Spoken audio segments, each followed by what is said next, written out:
The following is the agenda for the Borough Council meeting of the Borough of Pompton Lakes, Mayor and Council, Municipal Corporation in the County of Passaic. The meeting will begin at 7:30 p.m. on March 12, 2025 in the Municipal Building, 25 Lenox Avenue, Pompton Lake. Consistent with the Open Public Meetings Act, the meeting will be open for public comments and shall be in accordance with the terms and conditions of the Borough's Municipal Code and bylaws. Please stand for a flag salute. I pledge allegiance to the flag of the United States of America and to the republic for which it stands, one nation, under God, indivisible, with liberty and justice for all. Please bless this mayor and council as they deliberate on the best of Pompton Lakes. Okay, roll call, please. Oh, I'm sorry. In conformance with the Open Public Meeting Law, Public Law 1975, Chapter 231, adequate notice of this meeting setting forth the time, date, place, and purpose of this regular meeting through notice posted on the bulletin board of the municipal building, mailed to all, have requested and paid for same, and published in Suburban Trends. Roll call, please. Mayor Sarah. Here. Council President Polidori. Here. Councilman Cruz. Here. Councilman Hitt. Here. Councilwoman Ken. Here. Councilwoman Hilbert. Here. Councilman Bennett. Here. With us this evening is our Borough Attorney Robert Usbeck and our Borough Administrator Michael Corral. Okay, thank you. So we're going to start with, under my presentations and updates, a discussion on 60 Wanacue Avenue, a redevelopment project there. Unfortunately, Glenn Dominic, our redevelopment executive, had an emergency at home and he will not be attending. I think our planner is going to help us with that, right? So we'll start the conversation. Just for the public, if it's your first time at the meeting, this is going to be an update here. There'll be a presentation, and then after the presentation is done, there'll be an open session.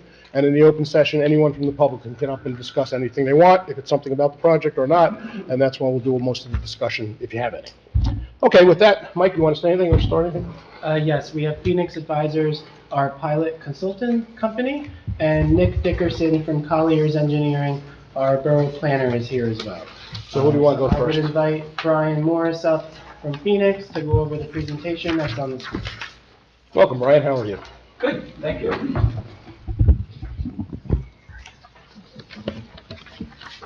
So thank you for having us here this evening. As Michael mentioned, we prepared this presentation that you all have a copy of, is on the screen here, regarding the 60 Wanacue pilot project. So we are engaged by the borough to help review and analyze the proposed pilot. And our analysis really takes into a number of different considerations: the borough's objectives through the redevelopment plan, the financial impact of the pilot, cost-benefit analysis in terms of any additional municipal costs generated by the project, and of course the need for the pilot, and then the negotiations of the pilot terms, with the goal being to get the most favorable deal for the borough possible throughout those negotiations. So the first couple slides are just kind of background information on pilots.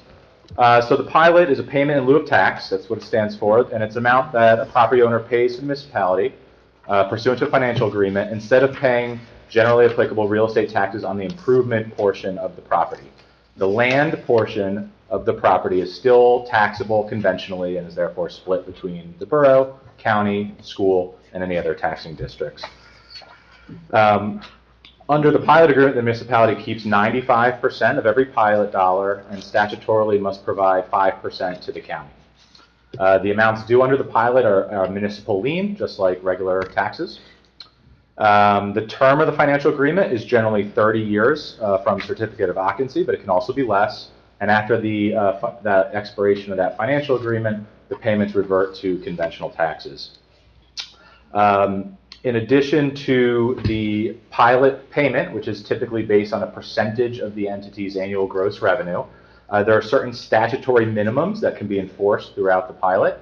So that ensures that the pilot meets certain tax thresholds, and those thresholds are all prescribed under the law. They're 20%, 40%, 60%, and 80%.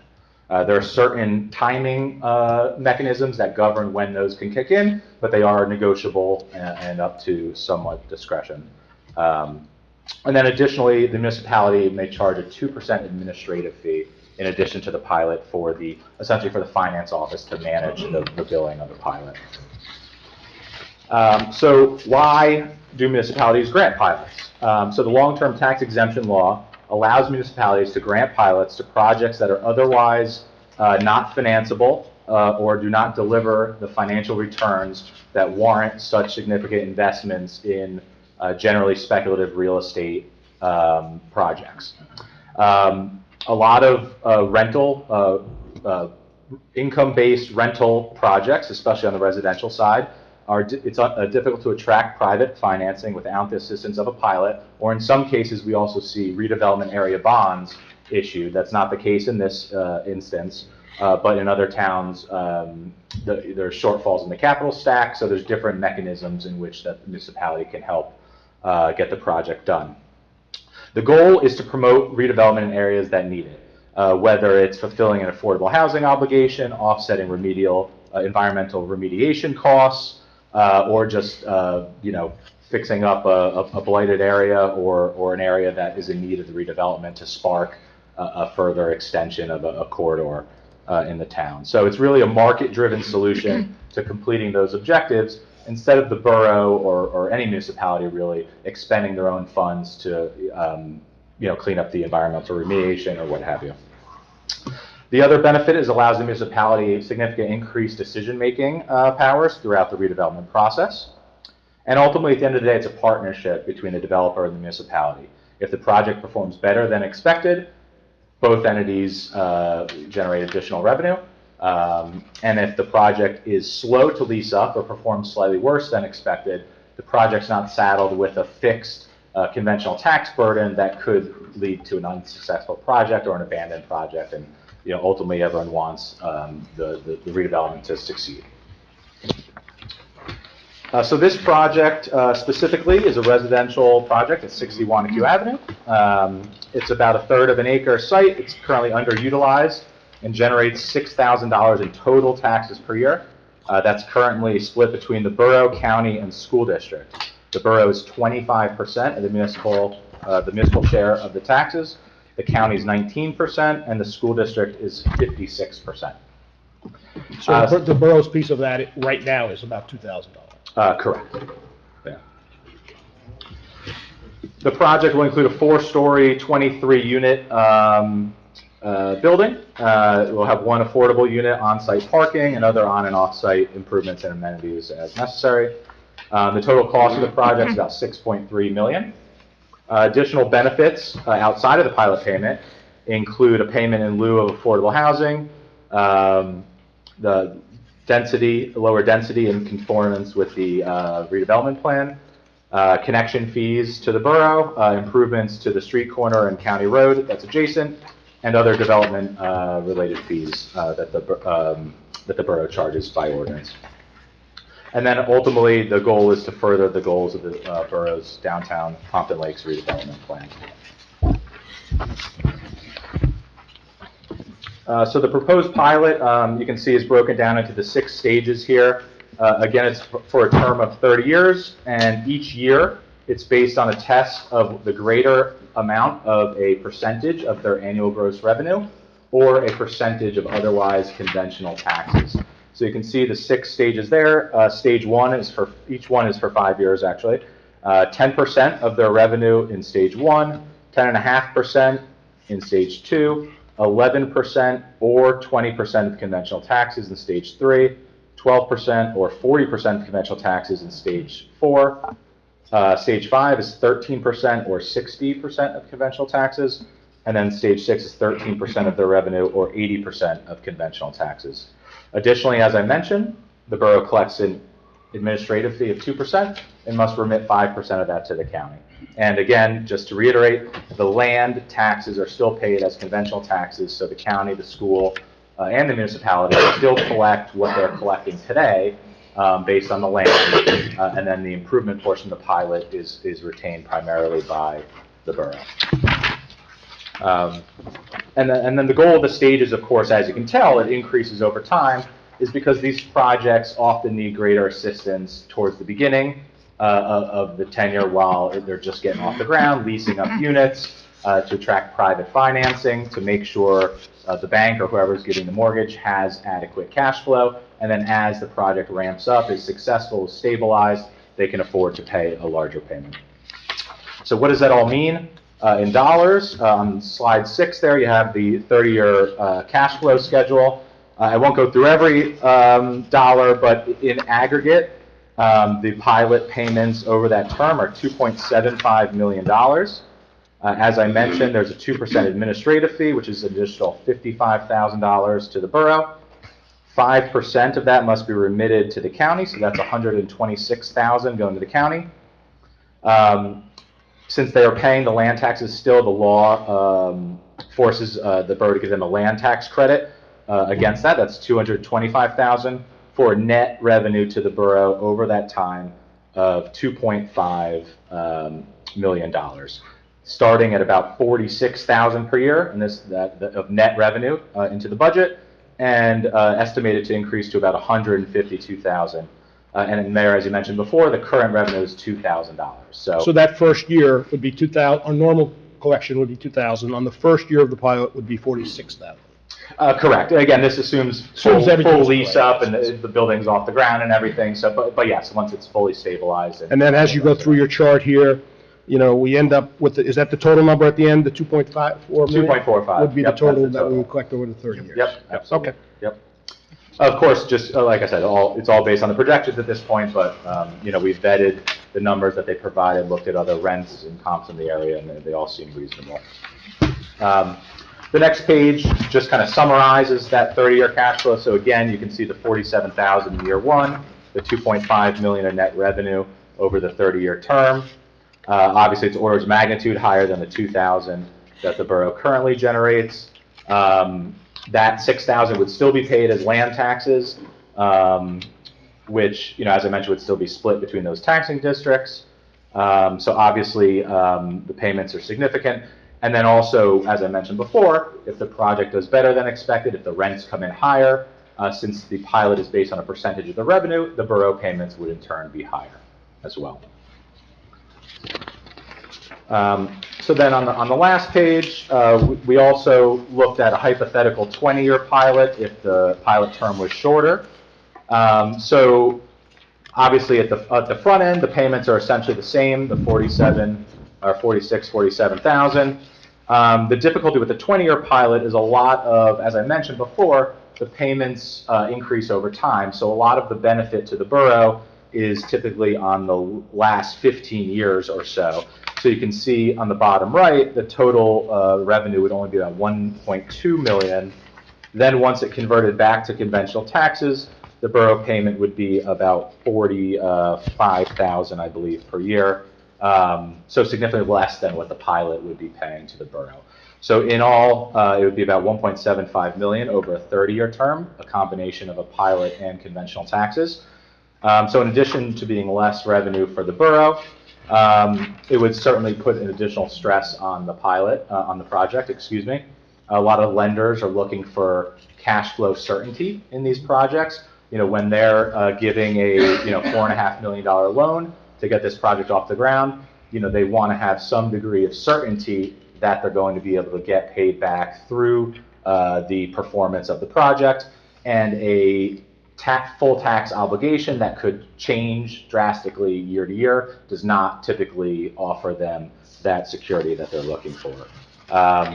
So under the 20-year proposal, the town itself would lose over $1 million in just revenue over the time, 30 over 20. Yes, yeah, essentially. Yeah. So typically, you know, just for the group's benefit, when we review these projects, you know, we typically do, you know, review and analyze the 30-year pilot because it is generating more revenue to the borough. You know, there's certainly instances where we've done shorter pilots, typically not on residential projects, maybe on for sale units, or I should say rental residential units. So we've done on for sale units, other types of commercial projects. It's certainly less common. It's not unheard of, but ultimately to maximize the revenue towards the borough, that would be via that 30-year pilot. So I know I kind of threw a lot at you there. Well, I'm going to open it up to the council while you're up here. If anybody has any questions, it was a great presentation, very nice and simple, and we can understand it. Any questions? Yes. Go ahead. So last July, someone from Phoenix was here and explained pilots to us. And at that presentation, he explained to us that you wouldn't typically give a 20-unit building a 30-year pilot. You wouldn't give them a pilot at all, according to him. And then he went on to explain, and he said that usually in a redevelopment area, you would give the first 1 or 2 projects a 30-year pilot, and then you would go down to a 20 or 25-year pilot. And I'm just wondering why that's changed. Like, everything he said then isn't true. Do you remember who said that? Yes, Anthony and Verso. Anthony Verso. Yeah. And what meeting was that at? The July meeting, there's only one meeting. It's July our meeting or a 2024. planning board or redevelopment? No, it was our meeting. No, that's a great question. Of course, I wasn't there. I can't speak to the exact context. I think from speaking with him, it was just kind of generalizing. I mean, the way that we look at it is you really do have to look at each specific project, and there are different factors and different reasons why that in some cases may be true and in some cases may not be true. I think that it's a very valid point, and there's certainly, again, instances where that is probably an approach that can be taken. With this specific pilot that we're discussing today, the size actually, I think, kind of plays into why the pilot might be more necessary. I understand through our review and discussions with the team that there's significant amount of costs, upfront costs, fixed costs, that normally, if you're doing like a 300-unit project, could pretty easily be absorbed in that cash flow. But here, just due to economies of scale and just based on the fact that it's not as large of a project, things like DEP permitting and wetlands mitigation, and there were some easement issues and road improvements that I mentioned, things like that, can make a pretty big difference when your budget is $6 million. If that alone is $1 million, that's making a significant dent in the returns, and to warrant that type of investment. Because, I mentioned it's a $6.5 million project. A good chunk of it is coming from bank financing, but then a lot of it is also coming from equity, right? So if you're putting your own, $2 million into a project, I would use the stock market as an example, but it's not exactly a great example this week. But generally, you could return 7% per year in the stock market. So,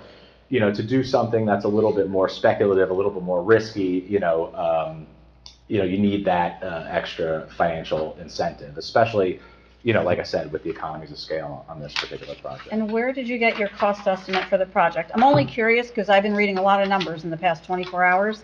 And on something else, another email I read today, it said 4.4 million. So that's why I'm asking. Yeah, no, absolutely. So I think the 4.4 million was probably from that presentation, possibly. Was it that the amount of the lending, the mortgage, the bank financing? 6.3 total with 4.4 bank financing. I think that's probably what it is. Okay. But in terms of the cost numbers, the developer provided their cost budget. We independently review that. I can, tell you that the first thing I did was call them and say your costs are way too high. Why is that? And then that's where we start talking about all those different fixed costs that, again, would be pretty easily absorbed if you're spreading across 300 units. But it costs 23 units, makes a pretty sizable impact. Okay, thank you. Any other questions? I do. So if you're looking at the 20-year and the 30-year, the breakdown through the first 20 years, the payments on the 20-year pilot through year 20 are actually higher in year 20 versus the 30-year.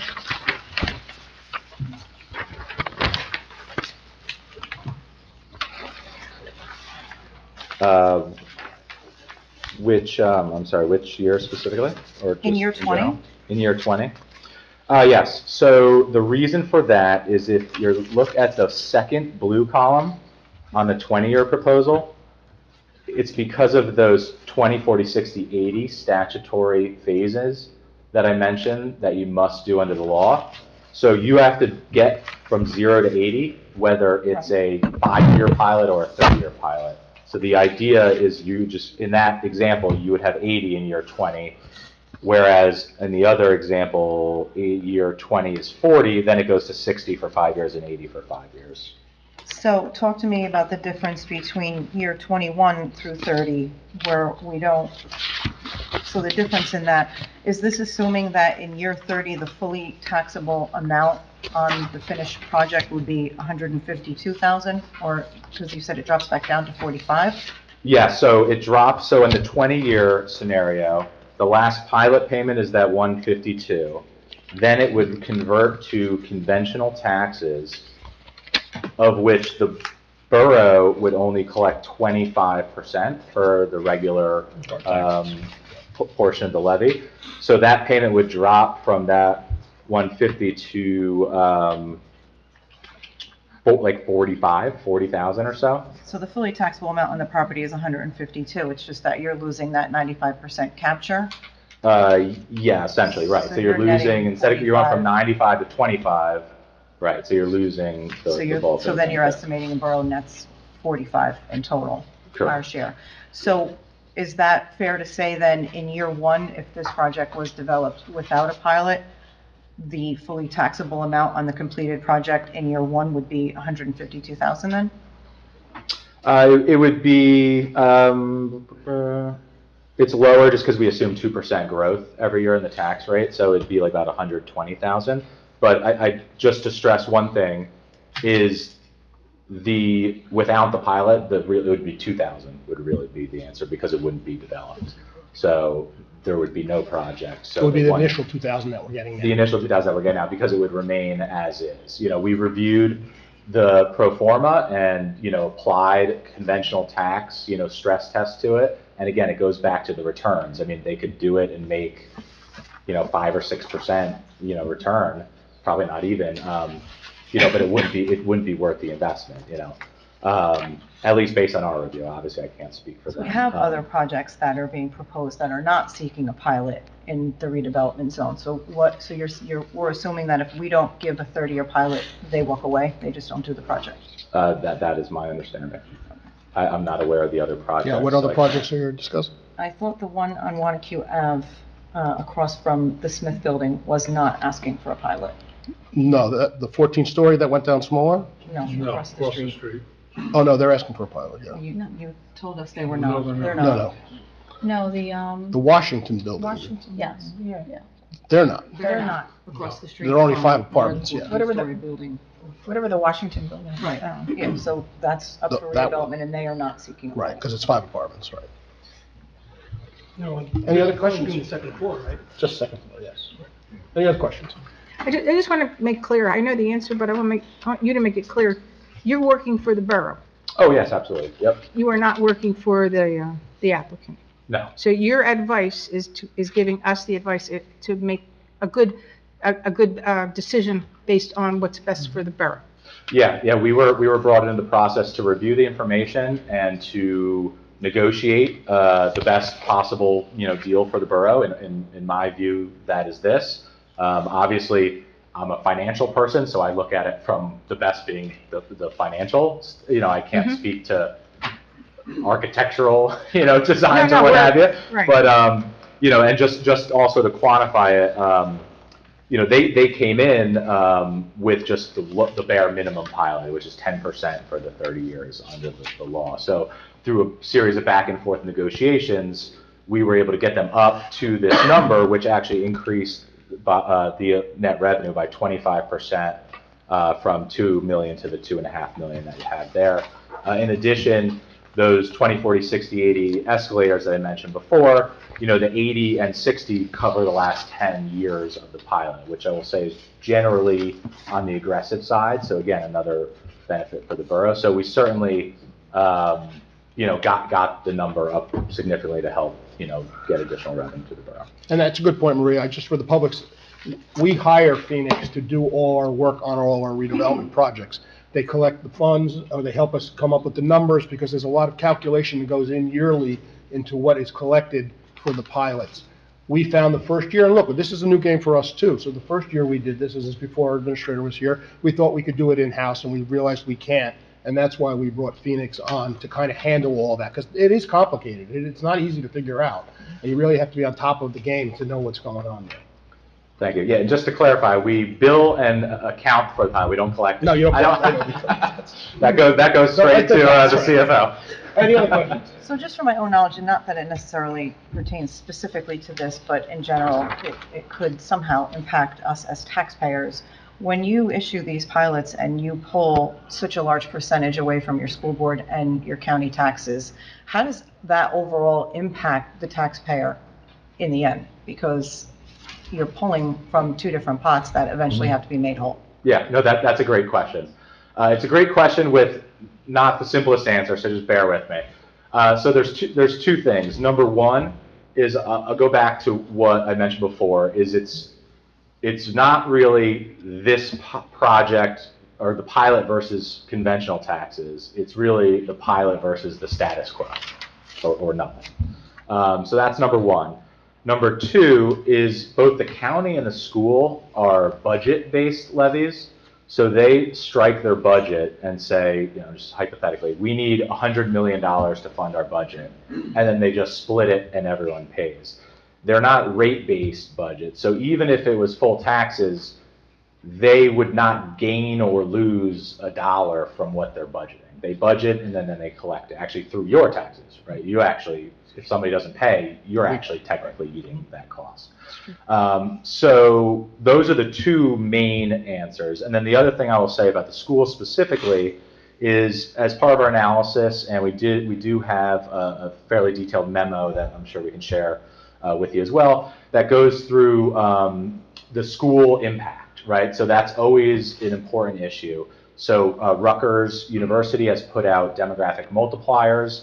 We use that based on the type of units, the number of units, and again, since it's 23 units, and based on the type of units, a lot of studio, smaller type units, those multipliers produce only 4 school children. So The 2018 study, which was most likely based off of data that was garnered in the years preceding that, right? So they haven't done any updates on any of those studies after the pandemic? They did an update in 2018. I will say, your point is well taken, but I will say retroactively looking back, it's pretty accurate, at least in most of the projects that I've looked at. But yeah, that is a fair point. It has not been updated since the pandemic. But it's the best we have, unfortunately. But so it's the 4 kids. I mean, I would say that probably would not produce a huge impact. I can't obviously say that for certain. For reference, we've seen other towns who approve pilots offer to share money with the school district. Obviously that's completely up to your discretion.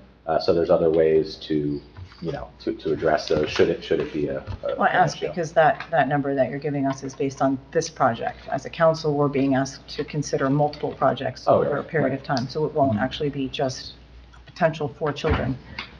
It'll actually be more, right? Yep, no, great point. So it needs to be looked at more globally in terms of. But we are talking about this project today. Well, but we are responsible for looking at Well, this when we get to globally. those projects, we'll discuss them. But I'm asking a question. Back to your original point with the county. So I understand your point as how the budget is set, but if we are the entity amongst the other municipalities that's steering those tax dollars over and now we're not, they're not reducing their services. So at some point, they have to make up for that loss in the budget, right? I suppose at some point, Theoretically, we're moving more people in, so we're putting a larger burden on the services being provided by the county. So I wouldn't think that their budget would reduce based on being given less money. I would think that in the end, it would be more of a burden on the budget, wouldn't it? I suppose it could be. I guess I would look at, again, going back to economies of scale, in the grand scheme of the county, it's not a significant, impact. To your point, though, if you look at all the projects in totality, it could be. I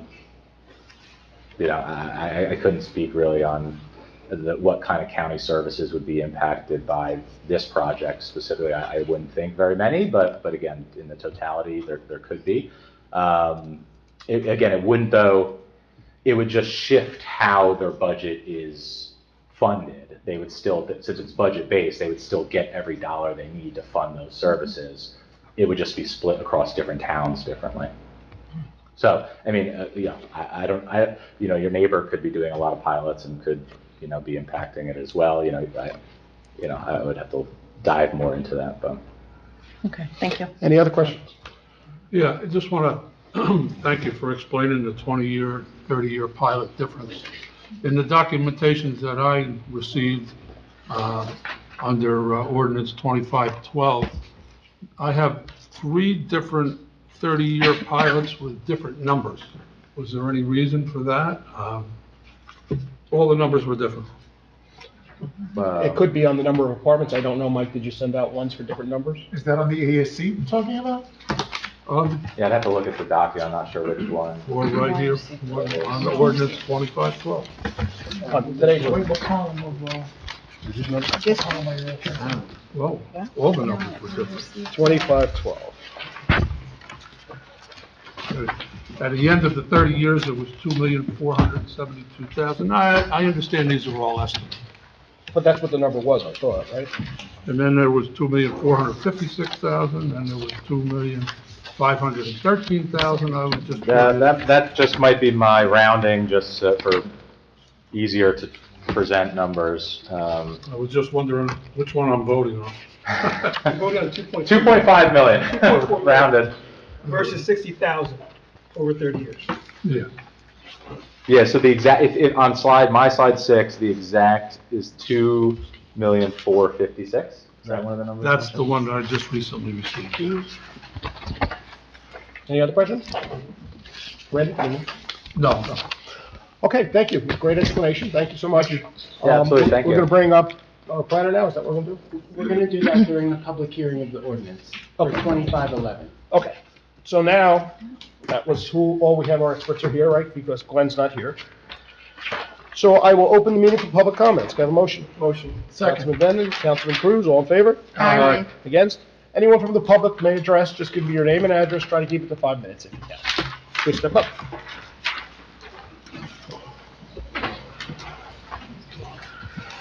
Thank you, Mayor. Thank you, Council. To be clear, this is public comment just on the pilot. Anything. Oh, this is the general public. You want to call me ugly? You can call me ugly right now. Now's your chance. I would never do such a thing. We're in a fine jacket today. I'm up here, so I'll talk. Thank you. Steve Malenik, Green Bend, Smith and Davis. You've seen me before. I'm here representing 61 Acute Avenue Urban Renewal. I want to thank Mr. Morris for that great presentation. I take no issues with it. It was excellent. I would supplement some of the comments that were made, particularly with respect to the school issue that were raised. The Rutgers report, unlike the Rutgers parking report, for example, which is often criticized because of the pandemic issue, traffic has changed, parking has changed, people working from home has changed since the pandemic, people having babies and going to school has not changed since the pandemic. So I would agree with Ms. Morris, all the projects that I do retroactively looking, it's more often than not that they're accurate, or actually they overstate. Because it skews based on the number of affordable housing units, because it's just a fact that affordable housing units house more children than the market rate units when you're talking multifamily apartment rentals. Here, as you know, we are providing 1 unit with a 1 COA payment in lieu. So there's 1 unit out of the 23 units that are being affected. With respect to the impact on the school and the county, outside of school districts that are Abbott districts, you've seen criticism in towns like Jersey City, or in municipalities where there's a regional school district, which is not the case here, where you're affecting other towns' budgets. I am not aware of, and I've worked on hundreds of these, any pilot that has been issued only for a school district or anybody else later to claim that there was, that they've been hurt. Because of the reasons Mr. Moore said, the budget has been adopted. If you're using Council President Polidori's example, yes, maybe that would result in 1 or 2 cents per household going up if there's another child. But the corresponding result is you're now getting another $2.5 million in the door that you wouldn't otherwise, which way overcompensates, God bless you, overcompensates that 1 or 2 cents that goes up on the school side. So yes, it is left pocket, right pocket, but as you take out $1 in this pocket, you put 100 in this one. So more often than not, that's how you interpret the impacts. And that's why the statute was written this way, because that's the way schools are funded, that's the way counties are funded, and municipalities are funded in a unique way that you're able to take advantage of these unique circumstances when the calculus is not project versus conventional taxes, it's project versus no project. And not that the $700 will matter, but to point of order, you're only collecting $1,300 right now on the property, not $2,000. So that addresses those issues.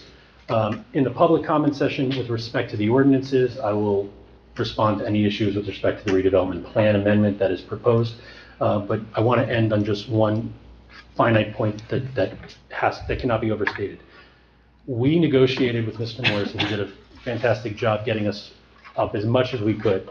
And you see from the emails that we shared between last week and this week with respect to the square footage that we are trying to accommodate as much as we can and go to our upper limits where we can to accommodate the requests of the redevelopment agency, which we did for many years, the planning board, your council, the county planning board, and trying to do the most we can. This is the absolute most that we can do it and still believe that it will ever be financed.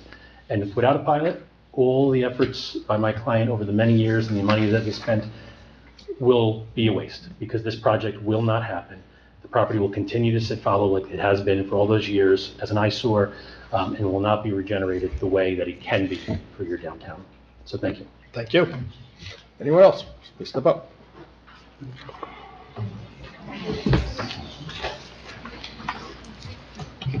Dean Ciopa, some of you know, 180 Whitney Ave, Pompton Lakes. I'm a little disturbed, and I might be not 100% clear, but I have heard that there's been rumblings. As you guys all know, I sat on a redevelopment and supported this project in the beginning. What I don't understand is my family's been here since the 50s. Obviously, I was born in 66. I really have been here this whole time. I've seen this town change, and the growth that we're going to is basically what is the new norm here. So what I'm kind of having a hard time understanding is, if we left the project as is, nobody wants to build on it, they have their right, you're going to collect $60,000 in 30 years versus 2 point, I think, was I right, 5, did he say? That's a no-brainer.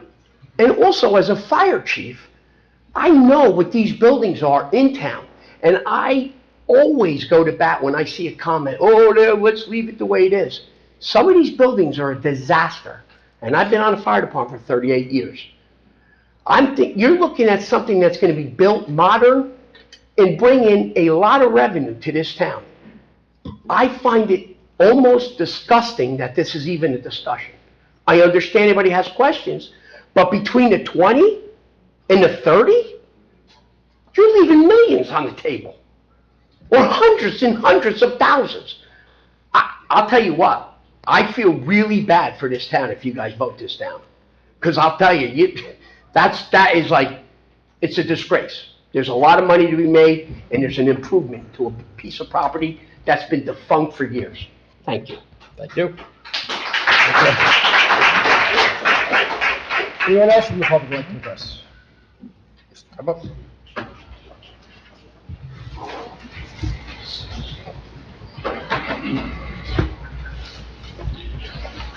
Good evening, Mike Quigley, 316 Van. I just would like to reiterate, I was going to bring up almost the same things Dean just did, that whether it's the discussion over a 23 unit, I'm all for redeveloping now. Pompton Lakes needs tax assistance. You're our people to bring it home. If we don't take it, the next towns will, or this could go away. You don't know the lifetime it has. Certainly we don't have that much. There's no developing out there. You know, there's no land any other way to do this. This was meant to go vertical versus take up green pastures, green land. I lived here over 70 years, maybe more than anybody in the room, certainly close, so I bow my head if there's somebody 30 years longer. I was a little, not distressed, but when Iron Ford Square went up, it was different to me. I came out of it. I really did. That for a good reason. The family moved there, and it brought a lot to the town, and it just became part of the scenery. No different. This is actually down a little lower. It's an eyesore, and it has been. If everybody remembers Fritz and Cooper gas station, we had a mini little gas station, but cars are parked there. Different things come and go. There's no real hope for the future of it without having this little incentive. I really came up here, I want to start by talking about, and I wrote some notes, from my memory, not from theirs, I'm friends with all the Sujins. I've known John, I'm going to say close to the 70 years, let's call it 60. Maybe at 10 I can remember something. Little League sponsor in town over 50 years. Not his father, his mother. This is Sujin brothers.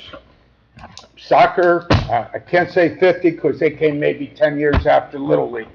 And they sponsor indoor and outdoor buildings. They put the Little League edition on the building down there. They bought the material, their guys did the labor. Lakeside Fieldhouse, the scoreboard down at Joe Grill, and there's numerous projects around. I could be wrong on stuff too. Let me qualify my wife will confirm that. Wanacue Ave, their building where they were housed over across from Tony's there. Recreation used to use it, Christmas Eve, different times, different meetings.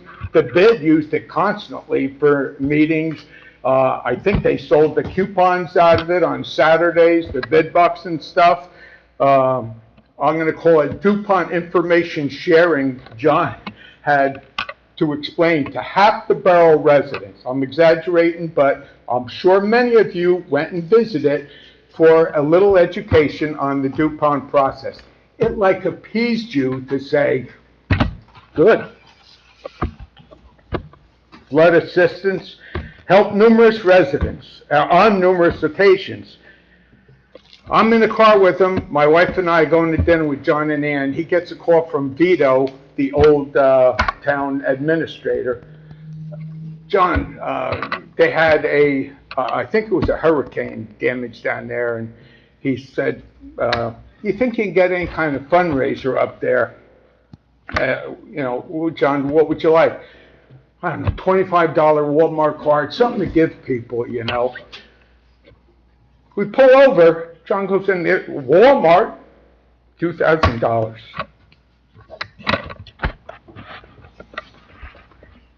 Senior housing, Jimmy's on that, been doing a great job for years, does KSC golf tournament prizes, and they sponsor golf tournaments. They not only get foursomes to go there, they sponsor holes and stuff. They donate to everything. Little stuff that goes unnoticed. Not a Little League team where, there's just behind the scenes stuff that never goes away. Handicap ramps, Little League coach, fundraisers, golf tournaments, talk about. The biggest story, I hope I don't cry. It's late.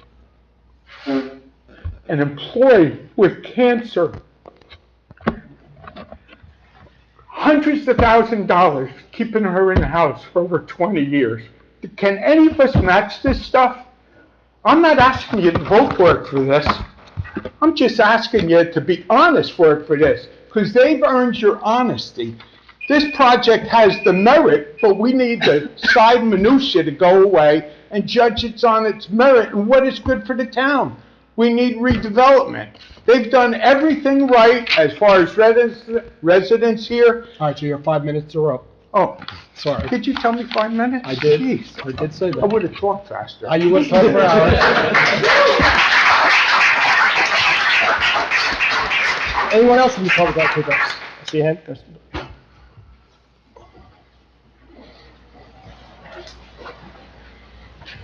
J. Trumbauer, 130 Legion Street.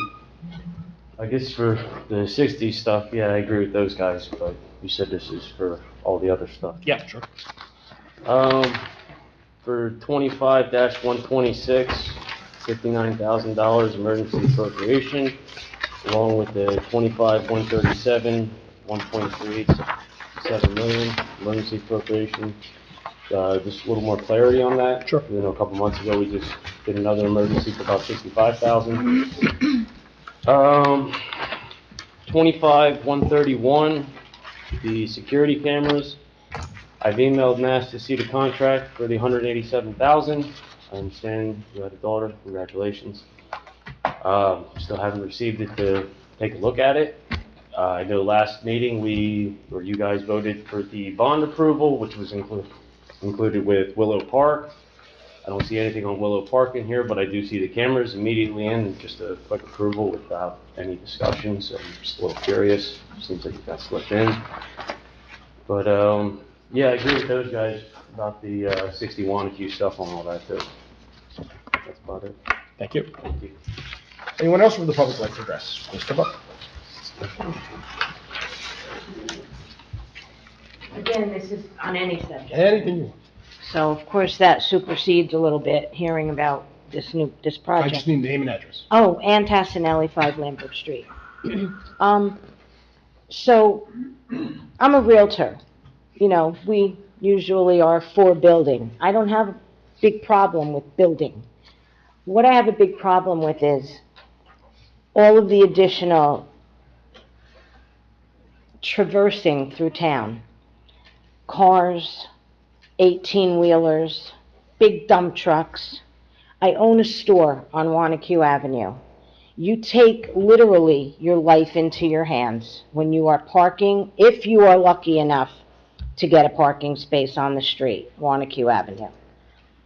The cars fly down that street, but yet our dear policemen will give someone a ticket for the least things that they're doing, but no one's out there to see the cars flying, to see the U-turns in the middle of the street, to see cars not stopping for pedestrians, literally whizzing by them when they're standing there, and I myself will look and what the heck?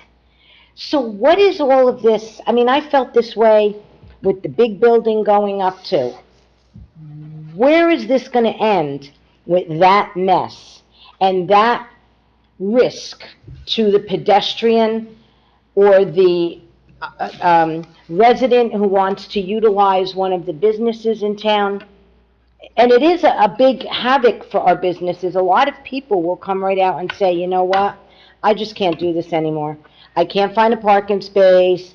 I have to, all right, it's not your problem that the owner of the building that I work in, I own the store in, doesn't do any repairs, so, that makes another issue, but I just don't know where that's all gonna go. Parking, driving, speeding, not stopping for pedestrians, U-turns, all of this to me is a big issue, and somehow we need to get our police department to figure out something to do. No, you can't hide, but, put a car down there. Have a car be there at different times of the day. So that's on Wanacue Avenue. I live on Lambert Street. We've got a school bus that is parking there that has nothing to do with Lakeside School. Don't know where he's from, don't know why he parks there, but every day he parks there. Then others come that are going to a game, maybe on the field. So the bus parks here, and the car parks here, and another car parks here. If you had to well, never mind us getting in and out of our street, but if you had to get an ambulance in there, and if you had to get a fire truck in there, forget it. And my neighbor is the one who prompted me to come tonight, because I told her I was coming for the other reason. She said her mom has been in and out of the hospital. She almost had to call for an ambulance, but they managed without it. But when they looked out and realized that they would have never been able to get an ambulance in the street. And this goes on. This goes on with Pompton Day. I make my noise on Pompton Day because you block the street. You can't get in and out of it. When there's games there. I mean, I'm not trying to be a sore loser here, but it does get to be a little bit annoying. We just need to do something to ease the traffic, not add to it. And that's what any of these projects are going to do. That's what I have to say. Thank you. Anyone else from the public like to address? Seeing no one, can I have a motion to close the public session? Motion. Councilman Brennan, Councilman Hinton. All in favor? Aye. Against? Okay, so I'm just going to lump all the 61 of you together. Thank you for all the nice comments that you made. To Mr. Malenik, thank you for explaining some of the situations that you know about with the schools. I'm going to be the first one that jumps on the bandwagon. The Sujans have been a family that's always come to support this town in any shape or form. Okay? There's never been a no that I can remember from them about anything that somebody has asked. They don't even have an office in town anymore, and they're still doing what they need to do to help our community, because they love this community. They grew up in this community. They're from this community. I would highly doubt that they would do anything that they would jeopardize the history they have here, but that's just my own personal opinion. Jay, let's talk about those ordinances that you mentioned. Mike, you want to talk about them? 126, 120, 137? Thank you, Mayor. The temporary emergency appropriations essentially is a maneuver that carries us through budget adoption to keep our services operational. So it's just a formality from our CFO, to keep us through to the budget. And that's for both of those, right? Yes. 26 and 30. And then 31, he would have to Oprah a request if he would like to take a look at it? or Yes, have you'd it? have to submit an official Oprah request, but I will reach out to Mr. Trumbauer tomorrow. Okay, so normally you'd have to fill out an Oprah, but maybe you can work something out with the administrator, maybe he can get you that information. Mr. Tassinelli, look, what you're talking about is there's two different things. There's the businesses coming into town that are going to bring clientele to your establishments, but then there's enforcement. Enforcement, no matter if there's a building there or not, has to be done, okay? I'm going to ask, who's my liaison to police? Is it Lisa? No. No, you? I got this. Yeah, contact the chief, and Michael, maybe you reach out to... Oh, it's Lisa, okay. Maybe you're going to reach out to the police chief and just let him know. We'd like to see a little more enforcement. And I agree with everything she said, by the way, because I've seen it happen. I've seen the U-turns, I've seen the stopping at crossings. We have to be, I agree with you, we should be a little bit more enforcement on that street because it's a dangerous area. No question in my mind. But that has nothing really to do with the development that's going on because they build their own parking lots within their developments that they're building. Lambert Street, unfortunately, as you know, anyone can park on our streets at any time. Your street is no different than my street or anybody else's street. Now, I will say if there's a bus parking there, you should call the police department, and not to be a pain in the neck or anything, and just say, there's a school bus parked here, and I don't know why it's parked here. And they'll come and do an investigation. Well, I would call the police. Let them do their paperwork and do their due diligence, because I don't know any history of it or anything, but if it's a guy parking a school bus there overnight because he drives a school bus, he can't do that. Okay, so there's ordinances against that. If it's just a car, can't stop that. Anybody can park on any street at any time. And that's the one benefit that the town of Pompton Lakes does have, where most towns don't allow parking in the wintertime. We allow it all the time because it's snow emergency. So that's what, it's give and take. And I'm going to say this too, because I've gotten a lot of more complaints in the last year on this. Most of the homes in Pompton Lakes are small homes with small driveways. 2 cars can fit in those driveways. A lot more people driving nowadays. Okay, so there's 4 cars or 5 cars in the house.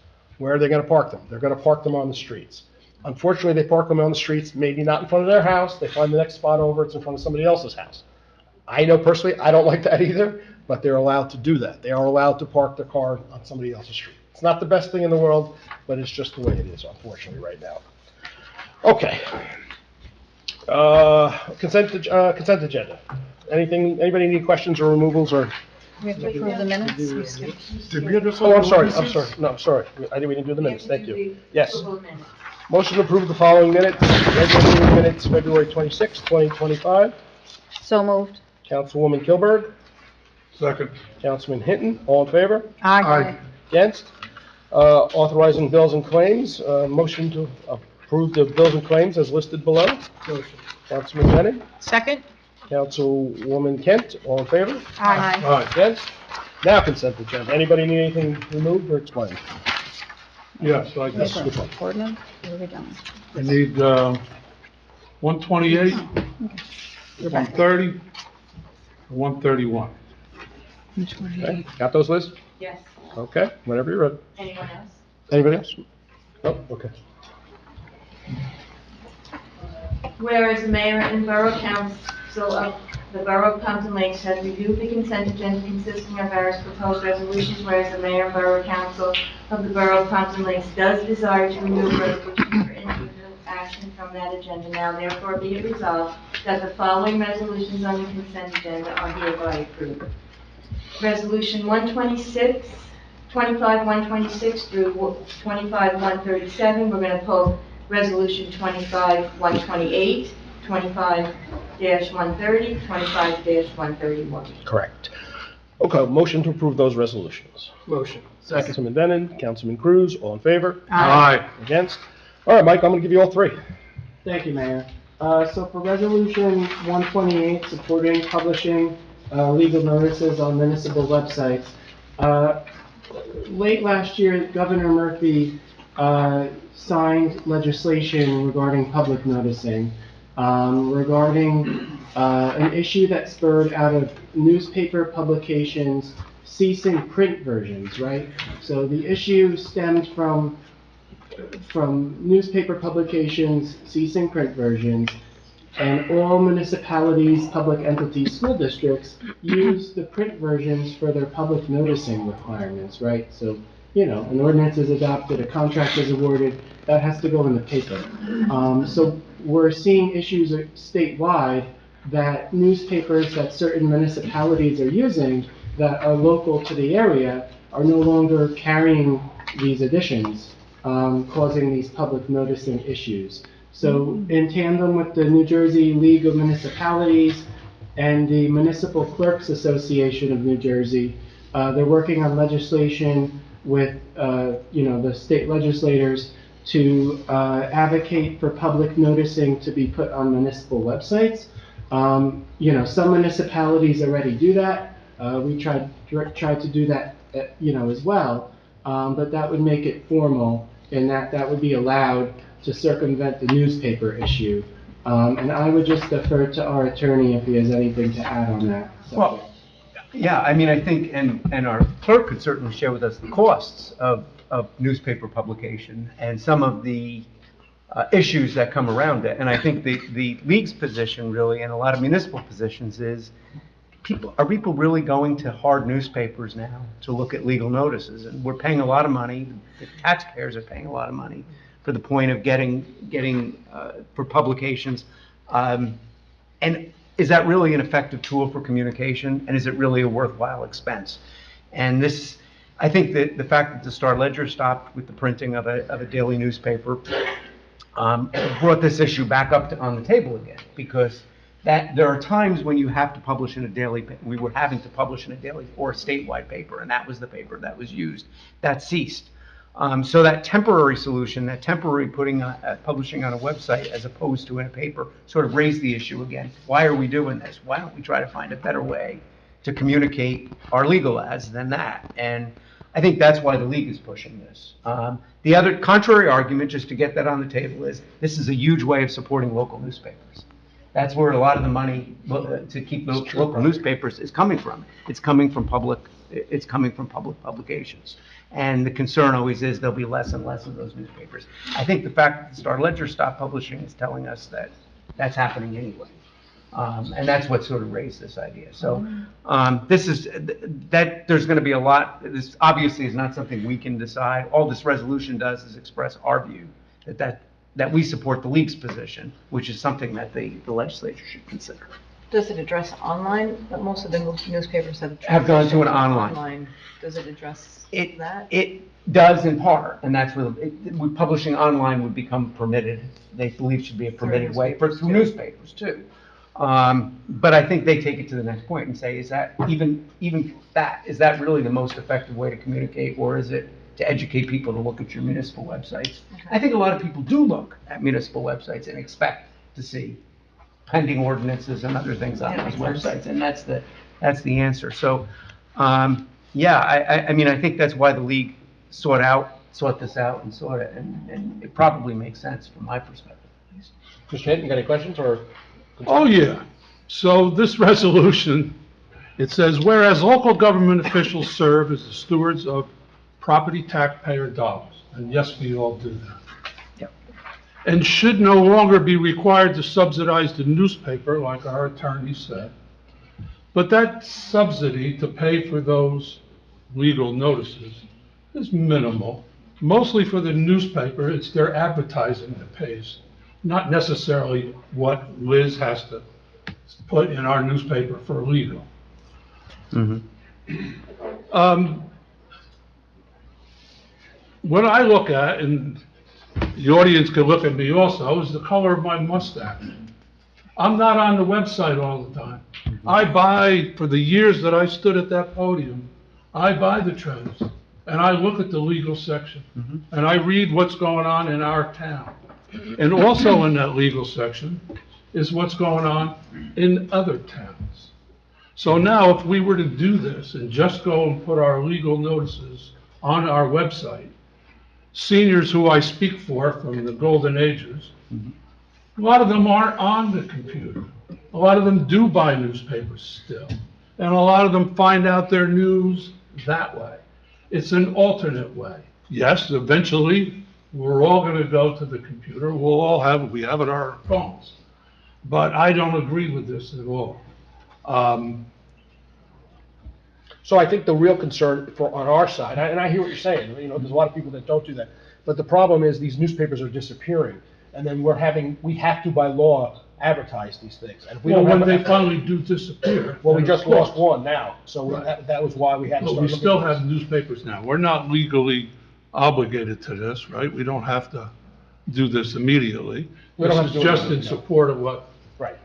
the I municipality. mean, I think we're just, and I'm not speaking for Michael, I'll let him talk, but I think we're just being proactive in the fact that if tomorrow the Suburban Trends closes down, then we're scrambling. We can't have meetings if it's not posted. We just can't do it. So we can have this in our toolbox. But in there's case- other newspapers that we can. No, that we can use. It has to be within our realm of where we live. It can't be like a South Jersey paper. I think this is just a toolbox thing in case something happens that we can use. Now, if you guys are not happy with that, I don't care. I'm just saying, I think that's why, and correct me if I'm wrong, Michael, is that what we're trying to do here? All I would add is that the New Jersey State League of Municipalities is there to advocate for its its municipalities, and they're recommending the adoption, and it's So ultimately. this is just a recommendation. Yeah, it's ultimately a policy decision of the governing body. Correct. But, they look out for the best legislative interests of its municipalities and are recommending that, we look into this. And just a point of clarification, sometimes we'll see for ordinances or contracts, you could be looking at $400 Yes, a that's clip per advertising cost. So, there is a cost to Well, of course, there is a cost, Yeah. yes. Thank you. All right, so let's vote on that one first, and then we'll move on to the next one. Yeah, just vote on that one first. So you have to get a motion. Can I have a motion for Resolution 25-128? Motion. Councilman Hinton, Councilman Bennett, all in favor? Aye. Against? Okay, now the next two, Mike, 130, 131, Thank you, Are you gonna have the vote? that is the vote. Oh, that was unanimous, or was it an individual vote? No, sorry. I can do a roll call if you'd like. Well, I'm a no. Sure, let's do a roll call. Roll call. Thank you. Councilwoman Polidori. Yes. Councilman Bennett. Yes. Councilman Cruz. Yes. Councilman Hin. No. Yes. Councilwoman Kilburn. Yes. Okay. Okay, 25-130 and 25-131. Thank you, Mayor. This is 25-130 is a contract award for engineering, construction management, and inspection services for the Willow Field Improvements Project, which was previously funded by this governing body at the last meeting. 131? Yes, concurrently, this governing body adopted a bond ordinance at the last meeting for our security camera project in our borough parks. And again, this is a contract award to one of our vendors to facilitate that project. Thank you. Any questions, sir? Sir? Yeah, I always have questions, Mr. Mayor. Go for it. Is this 85,000 coming out of open space funds or the general funds? No, this was bonded, so this is Oh, this part was of the bonded, bond ordinance, okay. right. It says the account above, account number C0455867000, has the funds. What is that account? That's a capital account that was funded by the bond ordinance. That was adopted at the last meeting. Okay. That's all. No question on 131? 131 the cameras. Yeah, well, we had, Okay. want to adjust that? Yeah, he just read it, yeah, so if you have a question, go ahead. The cameras, we talked about the cameras. We're looking at 33 cameras throughout town.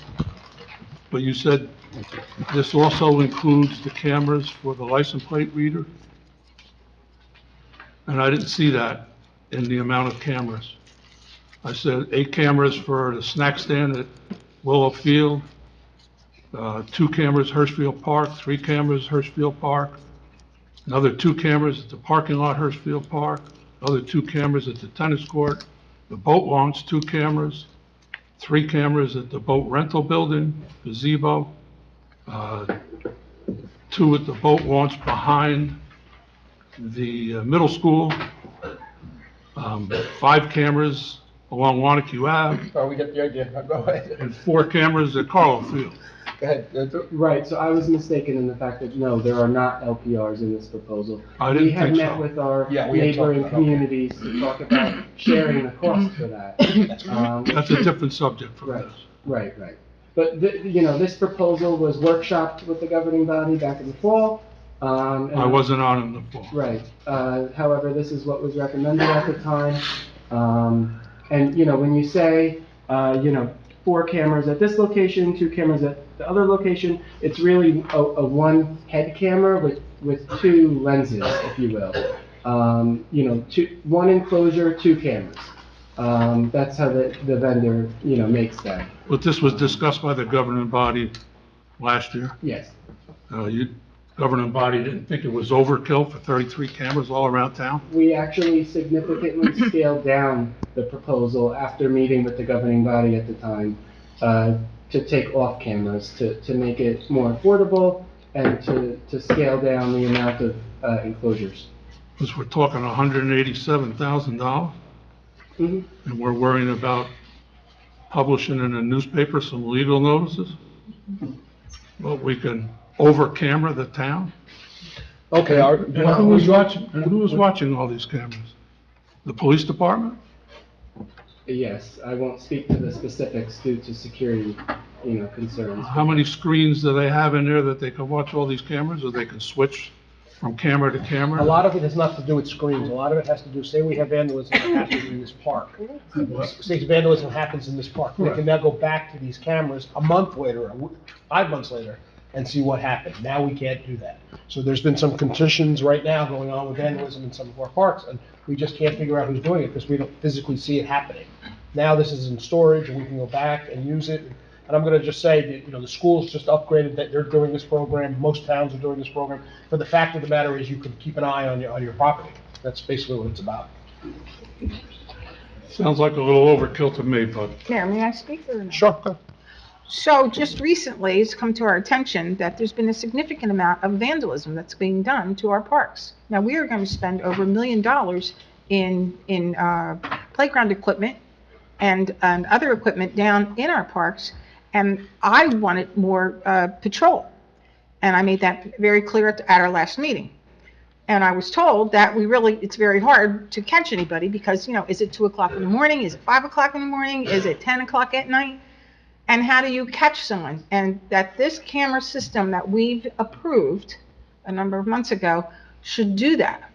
So it's extremely expensive, and we're going to look like a third world country if we allow these vandals to continue on. So we need these cameras because we are in a new world. And I just heard that there was vandalism to trees.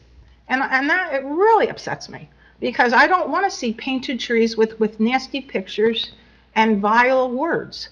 That's not what we bring our children down to those parks, to those open spaces to do. And I spent 30 years cleaning up these parks as a volunteer with all of you people in this audience. Many of you have helped, including the Sujans. And I'll be darned if I'm going to not have some type of way of finding out who's destroying our community. So I think it's very important. I don't think if it's overkill, it's probably something that I don't really think it's overkill because I know we had to cut down because we are very conscious of the costs. And Mayor knows that, and I've questioned things many times on the budget. So I strongly recommend that we pass this and we adopt it and get these cameras in as soon as possible and get the police involved in this. And I thank you. Okay, thank you. well, thank you, Mayor, that answered my question. Thank you. So I will do a roll call on both of those. Okay. You can do them together. You wanted- Oh, separate, whatever's easier, I don't care. Yeah, do one of them. The attorney didn't yell at me, so. I did too. I don't know. We're gonna do Reso 130? Yeah, I'll do 130 first and then 131. Okay, so we need a motion. Can I have a motion to approve resolution So moved. 25-130? Second? I missed, was it Councilwoman Kilburg, Councilwoman Kent? Roll call, please. Councilwoman Polidori? Yes. Councilman Bennett? Yes. Councilman Cruz? Yes. Councilman Hinton? Yes. You answered my question, thank you. Councilwoman Kent? Yes. Councilwoman Kilburg? Yes. Okay, 25-131, can I have a motion? Motion. Second. Councilman Bennett, Councilman Cruz, roll call, please. Councilwoman Polidori? Yes.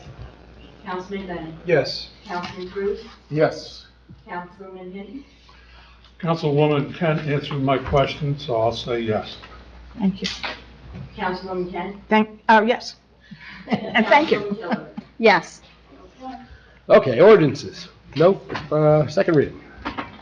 These ordinances have been advertised and posted on the municipal bulletin board. Ordinance 25-11, an ordinance amending the downtown Pompton Lake redevelopment plan as codified in section 190-80 of the Code of the Borough of Pompton Lakes. Motion to open the meeting for public comments on ordinance 25-11. Motion. Councilman Bennett? Second. Councilman Hinton, all in favor? Aye. Against? Anyone like to speak just to this ordinance? The planner first? Oh, yeah, is that the plan? Yeah. Yeah. Okay, now's your chance. Come on up.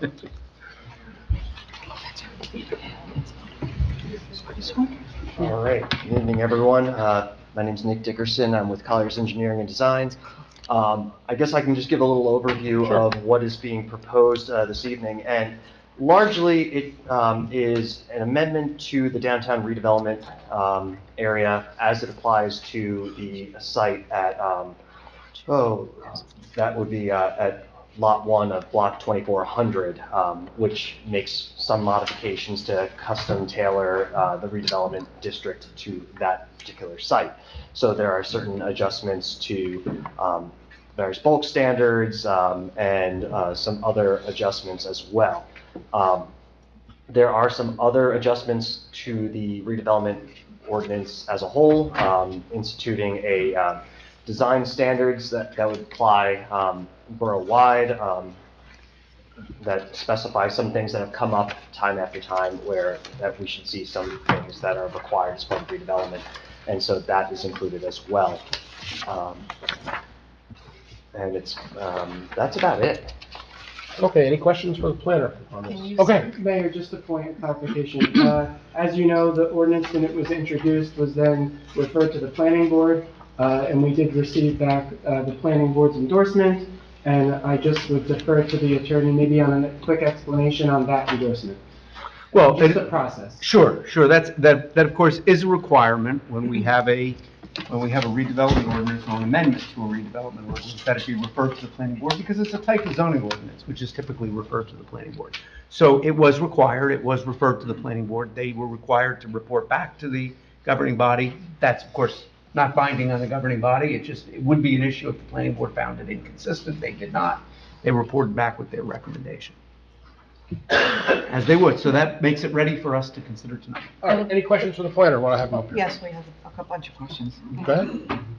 Well, I just want to state that the planning board did vote yes, but then they also had a side note as to they voted that they weren't really in favor of the 500 square foot units. So, I sit on the planning board. They made a notation that they would like, if possible, to see the studios become one bedrooms.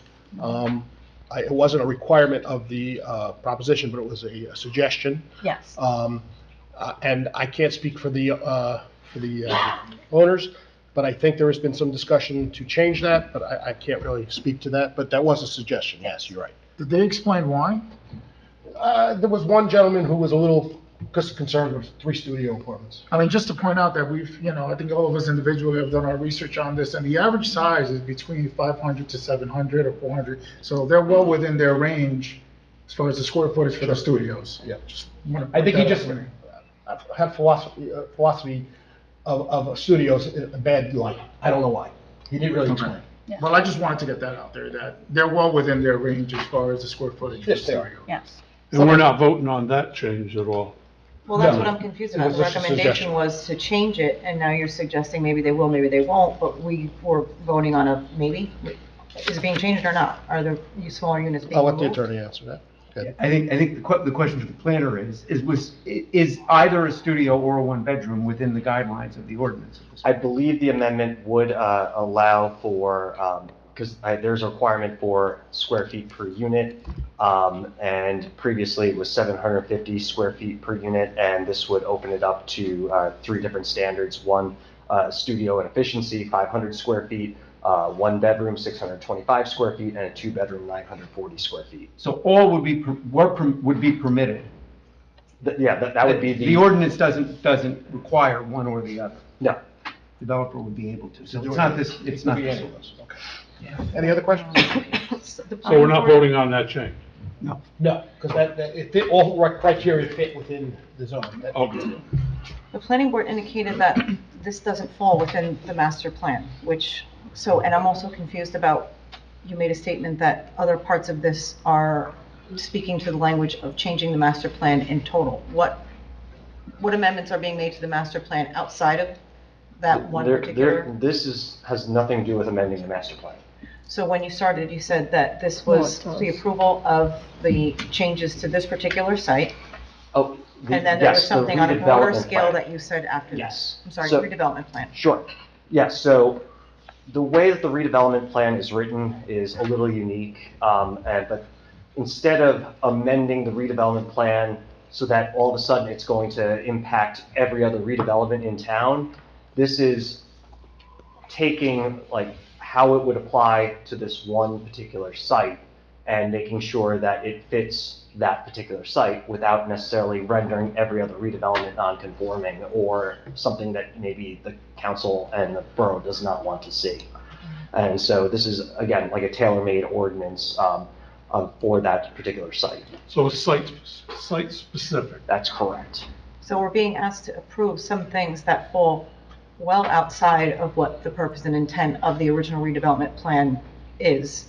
And my concern is that, are we opening the door for, okay, so, and the individual for this building was one of the individuals that was at the inception of creating this redevelopment plan with the purpose of it bringing retail in, and one of the specifications was that there would be retail on the first floor.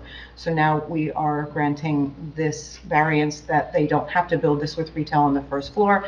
Is this gonna, impact at some point down the road a precedent being set for all future redevelopments, that now we've allowed this and now perhaps the next 3 redevelopment projects don't want to have retail on the first floor? I don't think so, because again, this would be applying to this one site, and then if there was another redevelopment that came along, it would have to go through that full process again to not only identify something for redevelopment, but then also go through, if there has to be any amendments to the redevelopment plan or zoning ordinance, it would have to go through this whole process. So there's no precedent setting that would be made from this. If I just might, Council President, in redevelopment, we are able to be site-specific. That's unusual. That's one of the reasons you choose redevelopment over other types of zoning, so you're permitted to be site-specific. So from a legal perspective, the fact that it's site-specific is not going to create a precedent that is binding because it's a redevelopment. From a policy perspective, others may come back to you and say, it was allowed here, it should be allowed in our redevelopment as well. So I think that's more of what you're getting at. There is no legal precedent created by this because it is a redevelopment. And are we well within our right going forward at that point to say, it doesn't matter that we allowed it there, we're not allowing it here? Yes. Any other questions? Yes, I just have a couple of questions, because I thought that when it moved from us to the planning board, that they were going to be voting on each individual ask. And I'm calling them ask because for 2 years I heard them call them variances, and then at the planning board meeting I was told they're not variances. So, and they weren't. It was just one vote for the whole, all or nothing.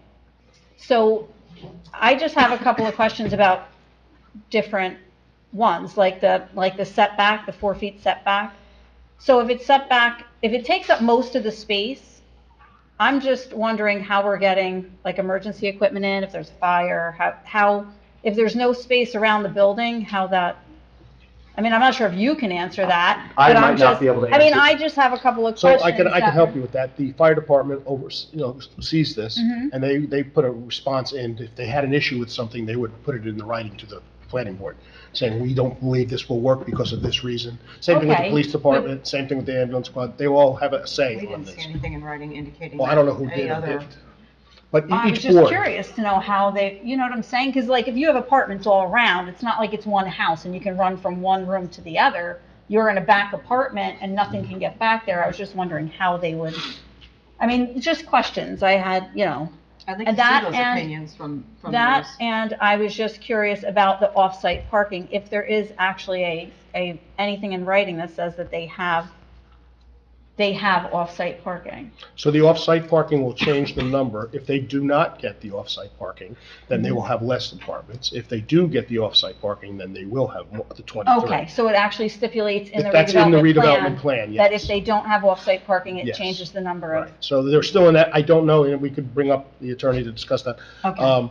But I don't know where they are in that, but the redevelopment, and I have a planning board director here, he can answer this too. It was worked into the agreement if they have 17 or 23, and how it works with parking. Okay. So you're saying that the off-street parking is tentative right now from the county? I don't know the answer to that, I can't answer that. I would hope that the attorney, when he gets up to talk, he can answer that. Okay, and the fire department did review that 4-foot Well, setback? all plans go to all our departments. They have a responsibility to look at Did it. they go through before we approved it, or is they gonna go through after we approved it? Mike, is it before?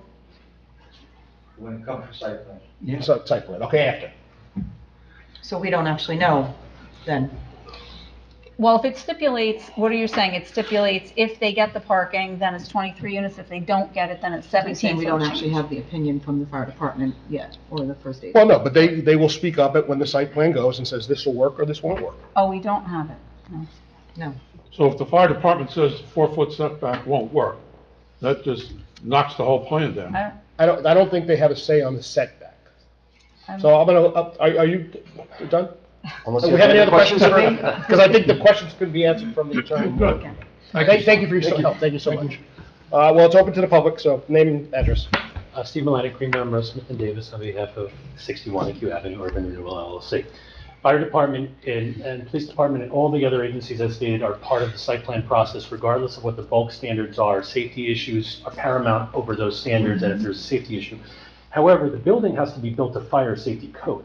There are many properties that don't have a backing to another road. Most properties don't have a backing to the road and don't have circulation fully around. That does not mean they don't have fire safety code compliant building. And obviously, we wouldn't be able to get our CO building permits and all that if we weren't building a compliant building. But as stated again, site plan is the next step. Your vote here does not approve this project. The next step is we have to go to the planning board in the normal course and get approval from that agency and from all the comments that are made by your planner, your engineers, your traffic engineers, your fire department, your police chief, whoever issues a comment at that point would have to issue an approval.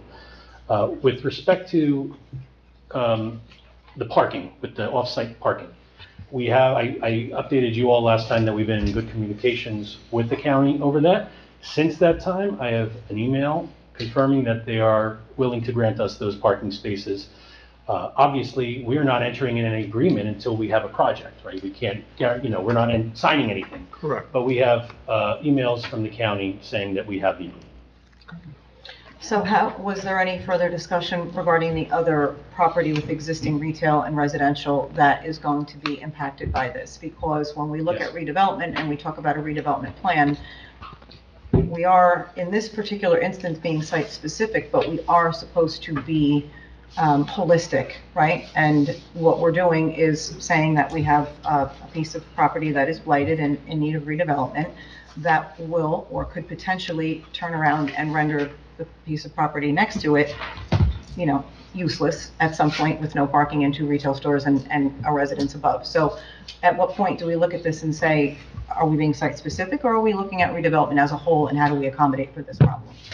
First of all, the site specificity, I don't know if you've looked at the redevelopment plan, this is not the first site-specific project in your redevelopment plan. It's like all fixed. This happens. Which is why we have a problem, because we've been asking for a very long time to have an amended redevelopment plan so that it is more holistic. That's not going to solve that problem. Respectfully, that doesn't solve that problem. That issue, as you heard from your planner tonight, as you've heard from Ms. Russell many times, why you're unique is you don't have standalone document redevelopment plan.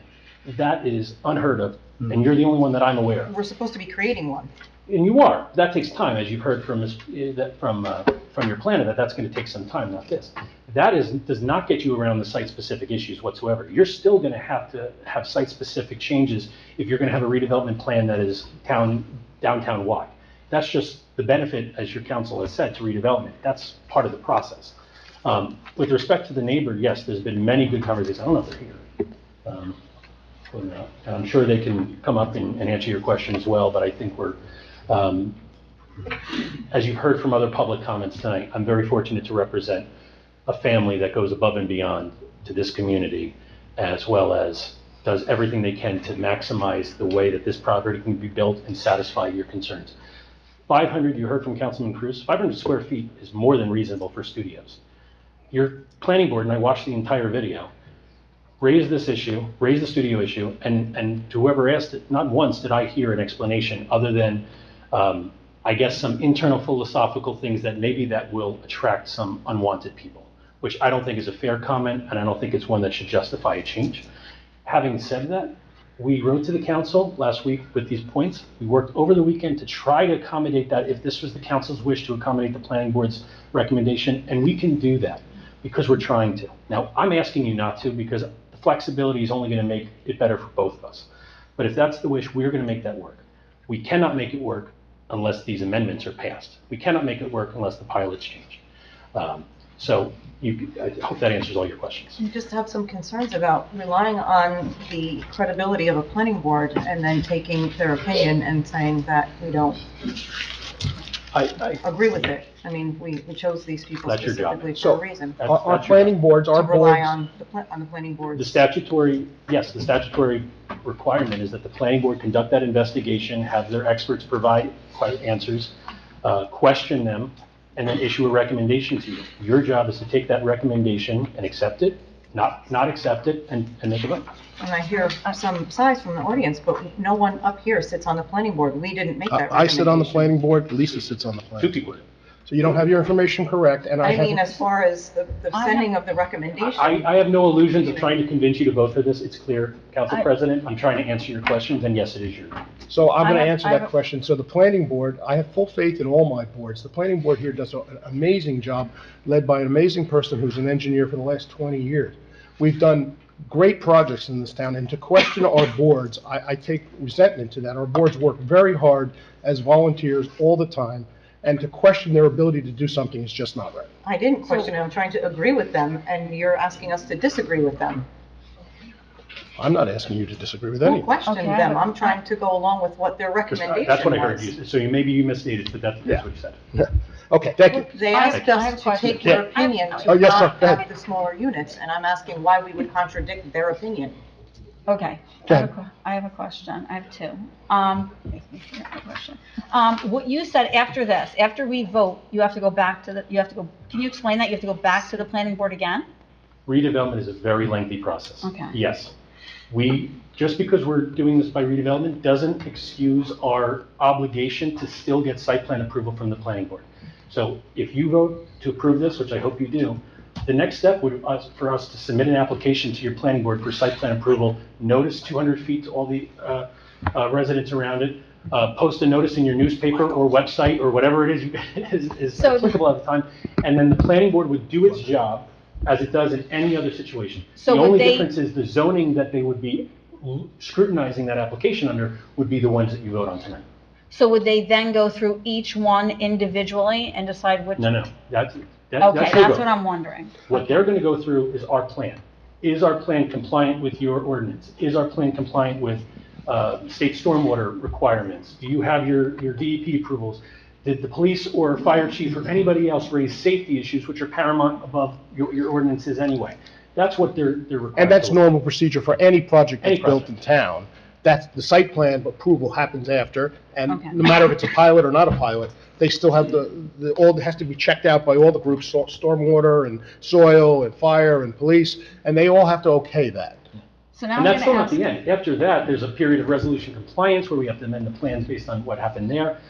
We'd have to go back to the DEP to get an amendment there. I mean, For a 23-unit project, I want to paint the scope of what my clients have been going through for years to try to redevelop this project for this town. So now- And it's not over. So they have to still go through that resolution compliance before they can even apply for a building permit. Go ahead, Lucy. Okay, so now I have just one more question. So if hypothetically, the project itself wasn't passed, but the pilot was, from what I got from the planner the last time she spoke was that say we said no, say we voted it down, you could still bring the project to the planning board, and then they would individually go through every single one of those to approve or not approve. I didn't follow you until just then.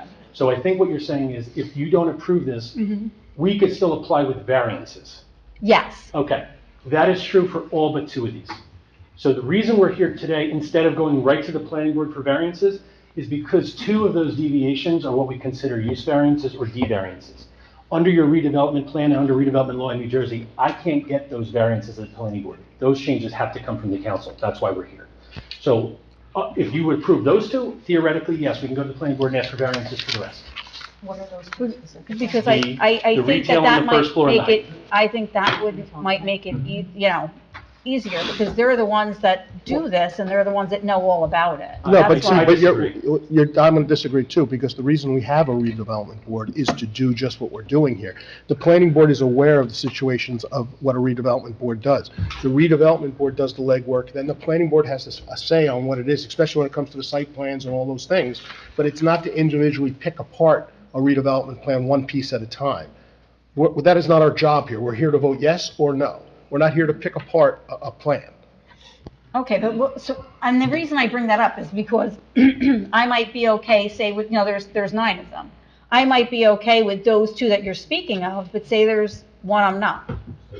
Well, then you got to vote, we're voting for all of them. That's what I'm saying, then you vote no on all of them, Then just that's for what you do. one. That's correct. You vote no. Any other questions? No, I'm going to open to the public in a minute. Okay. No. Thank you. Anyone from the public like to address?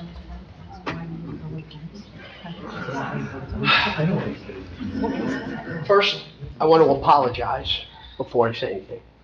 This is televised, DC Open 180 Whitney Ave. This is televised, is it not? Yes. Okay. As a resident, I'm appalled that there are council people up here that don't understand the most important part that makes this place tick. I'm sorry to say it, but I have a right to say it, because I've been accused of not knowing what I do. Nobody up here are engineers. That's why you hire people. That's why you couldn't do your business administration job, because you put professionals in there. If you're going to pick apart every little thing, you're not an engineer to make a comment about what should or shouldn't be done. That's what you leave the professionals for. And I'm sorry to say it, but you guys are talking about spending and saving 50 pennies for an ad and everything else. Approve the bid, you'll get 2.5 million. Thank you. Anyone else from the public? Please step up. Mike Simone, West Lenox Ave, Pompton Lakes. I don't know if you want me to address anything as whatever you want. Chairman of the Planning Board. You can. If so, I'll do that separate from my own comments. Okay. So whatever way you'd like to take it. Okay, I'll address some of the questions that came up from the council persons. The planning board, in a normal situation, will get a project and deal with it from beginning to end. Because it's redevelopment, and we have a redevelopment board, it has to, by the redevelopment ordinance, go to them. They decide on what's appropriate for a site, how big it is, how many stories, what the setbacks are, what conditions it has to meet for a whole bunch of reasons. And once they agree to it, and you guys get a hold of it, and you send it over to the planning board, as people have mentioned, and you say, is this consistent with the master plan? So that happened last week when the planning board took this application and said, okay, we reviewed it, and I'll give you the general gist of it, but because again, this is on the record, I think it's helpful. The planning board had no problem with the consistency. The only thing they questioned, and it wasn't a recommendation to change, it was just take a look at the 500 square foot and see if that's okay. Basically, that's what it does. We have no authority to change anything on the referral to us. The only time we have any ability to change anything, and it's limited into what we can change, is when it comes back to us as a site plan. And there we have our own set of standards that we have to comply with, and we go through the normal procedure of site plan, with the exception of if someone said, for example, oh, I don't like the color of the building that they approved at the redevelopment agency.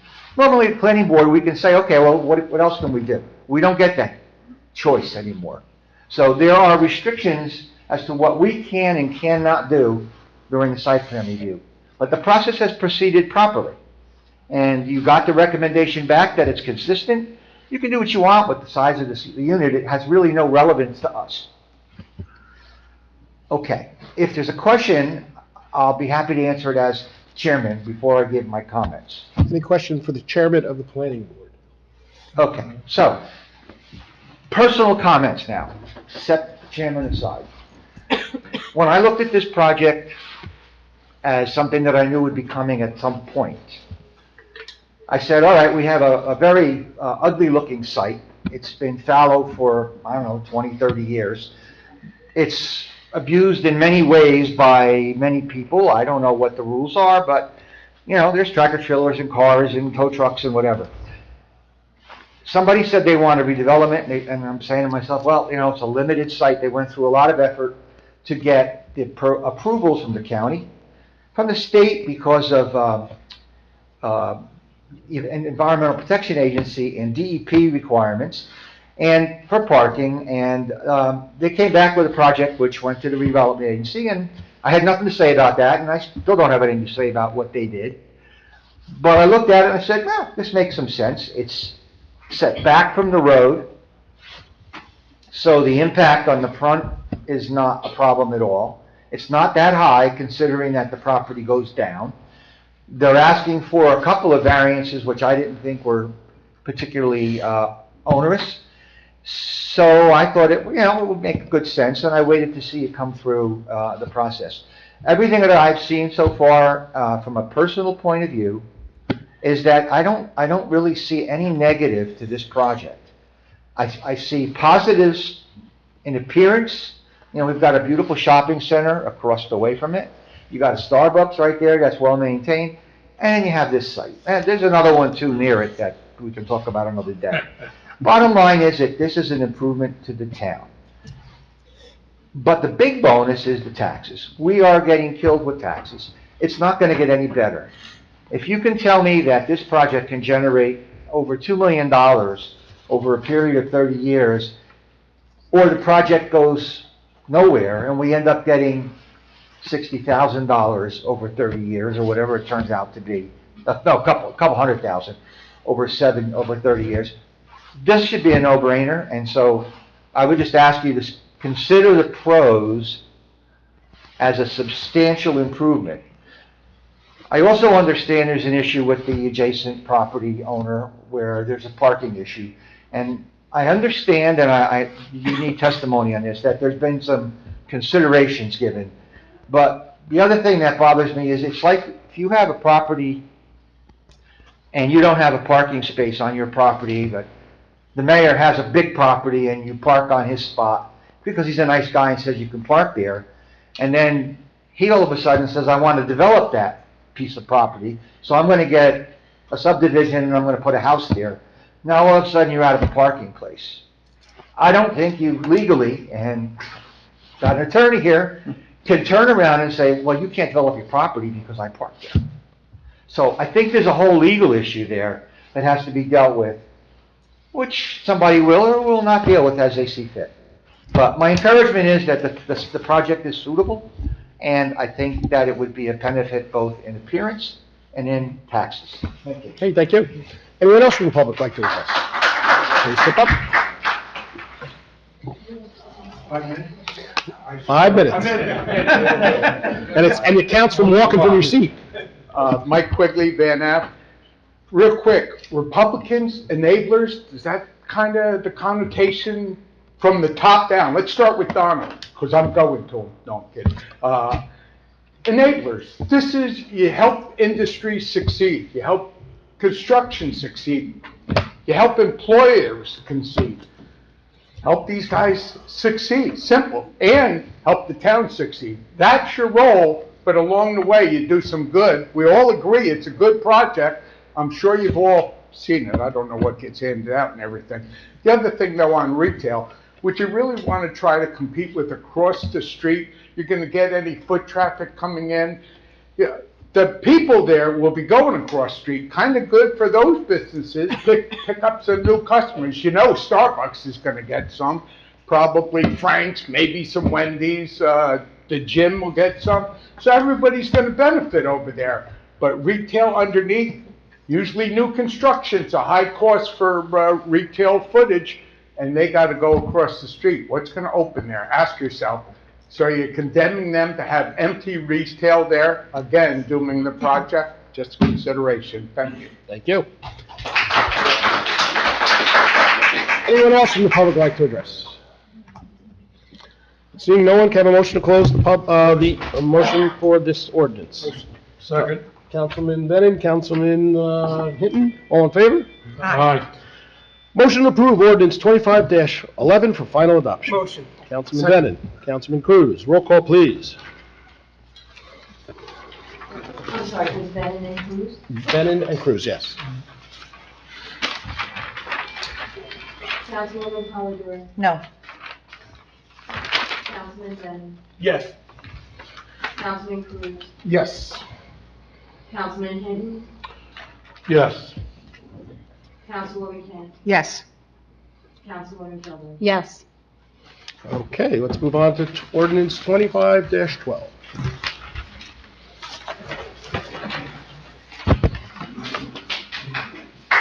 Okay. 25-12.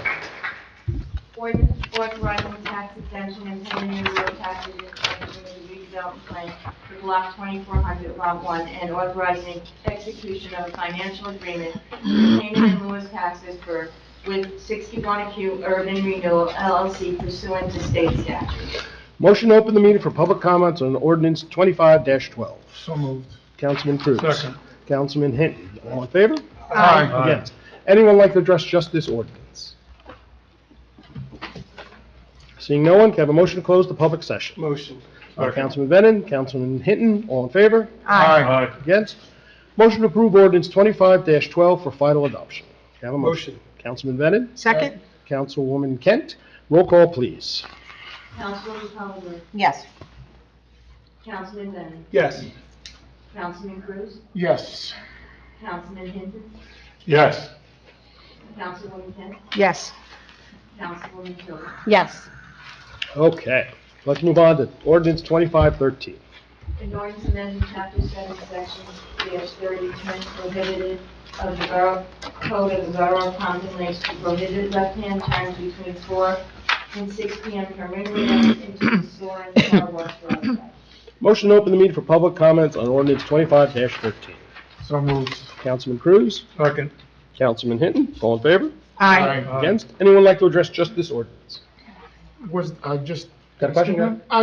Was there a reason, just out of curiosity, I don't think the last time we discussed it in the first reading, was there a concern or issue, was there an accident or anything? No, when that occurred? when it first went to the boards, the planning board, they were concerned during rush hour at 5 o'clock, it would be Okay. hard to make that turn. Okay. So they wanted to limit that at that time, that's why they put it. There's gonna be signage? There is placed? signage, I think it's up already, It's right? up already, because I haven't.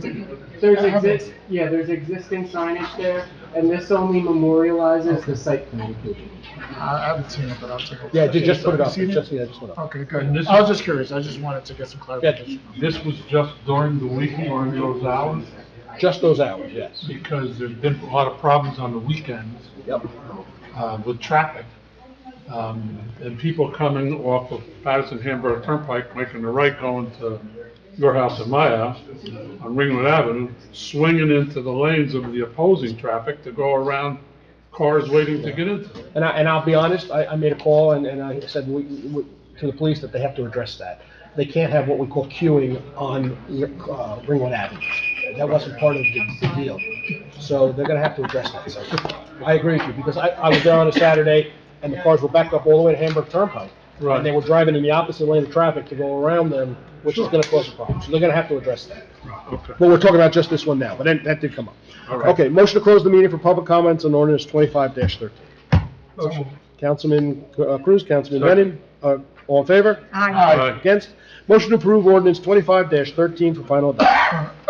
Motion. Councilman Bennett? Second. Councilwoman Kilberg, roll call, please. Councilwoman Ellsworth. Yes. Councilman Bennett. Yes. Councilman Cruz. Yes, sorry. It's my daughter. Vincent. Yes. Councilwoman Kent. Yes. Councilwoman Kilburn. Yes. Okay, ordinance 25-14. An ordinance amending Chapter 7, Section -30, terms prohibited of the Borough Code of the Borough of Pompton Lakes to prohibit left-hand turns. No. Sorry, It's been a long night. It's been a long night. An ordinance amending specific penalty for the violation of prohibition for snow plowing and removal. Motion to open the meeting for public comments on ordinance 25-14. So moved. Councilman Bennett? Second. Councilwoman Kilberg, all in favor? Aye. Aye. Anyone from the public like to address just this ordinance? Seeing no one, motion to close the public session on ordinance 25-14. Motion. Councilman Bennett? Second. Councilman Hinton? Mr. Henn.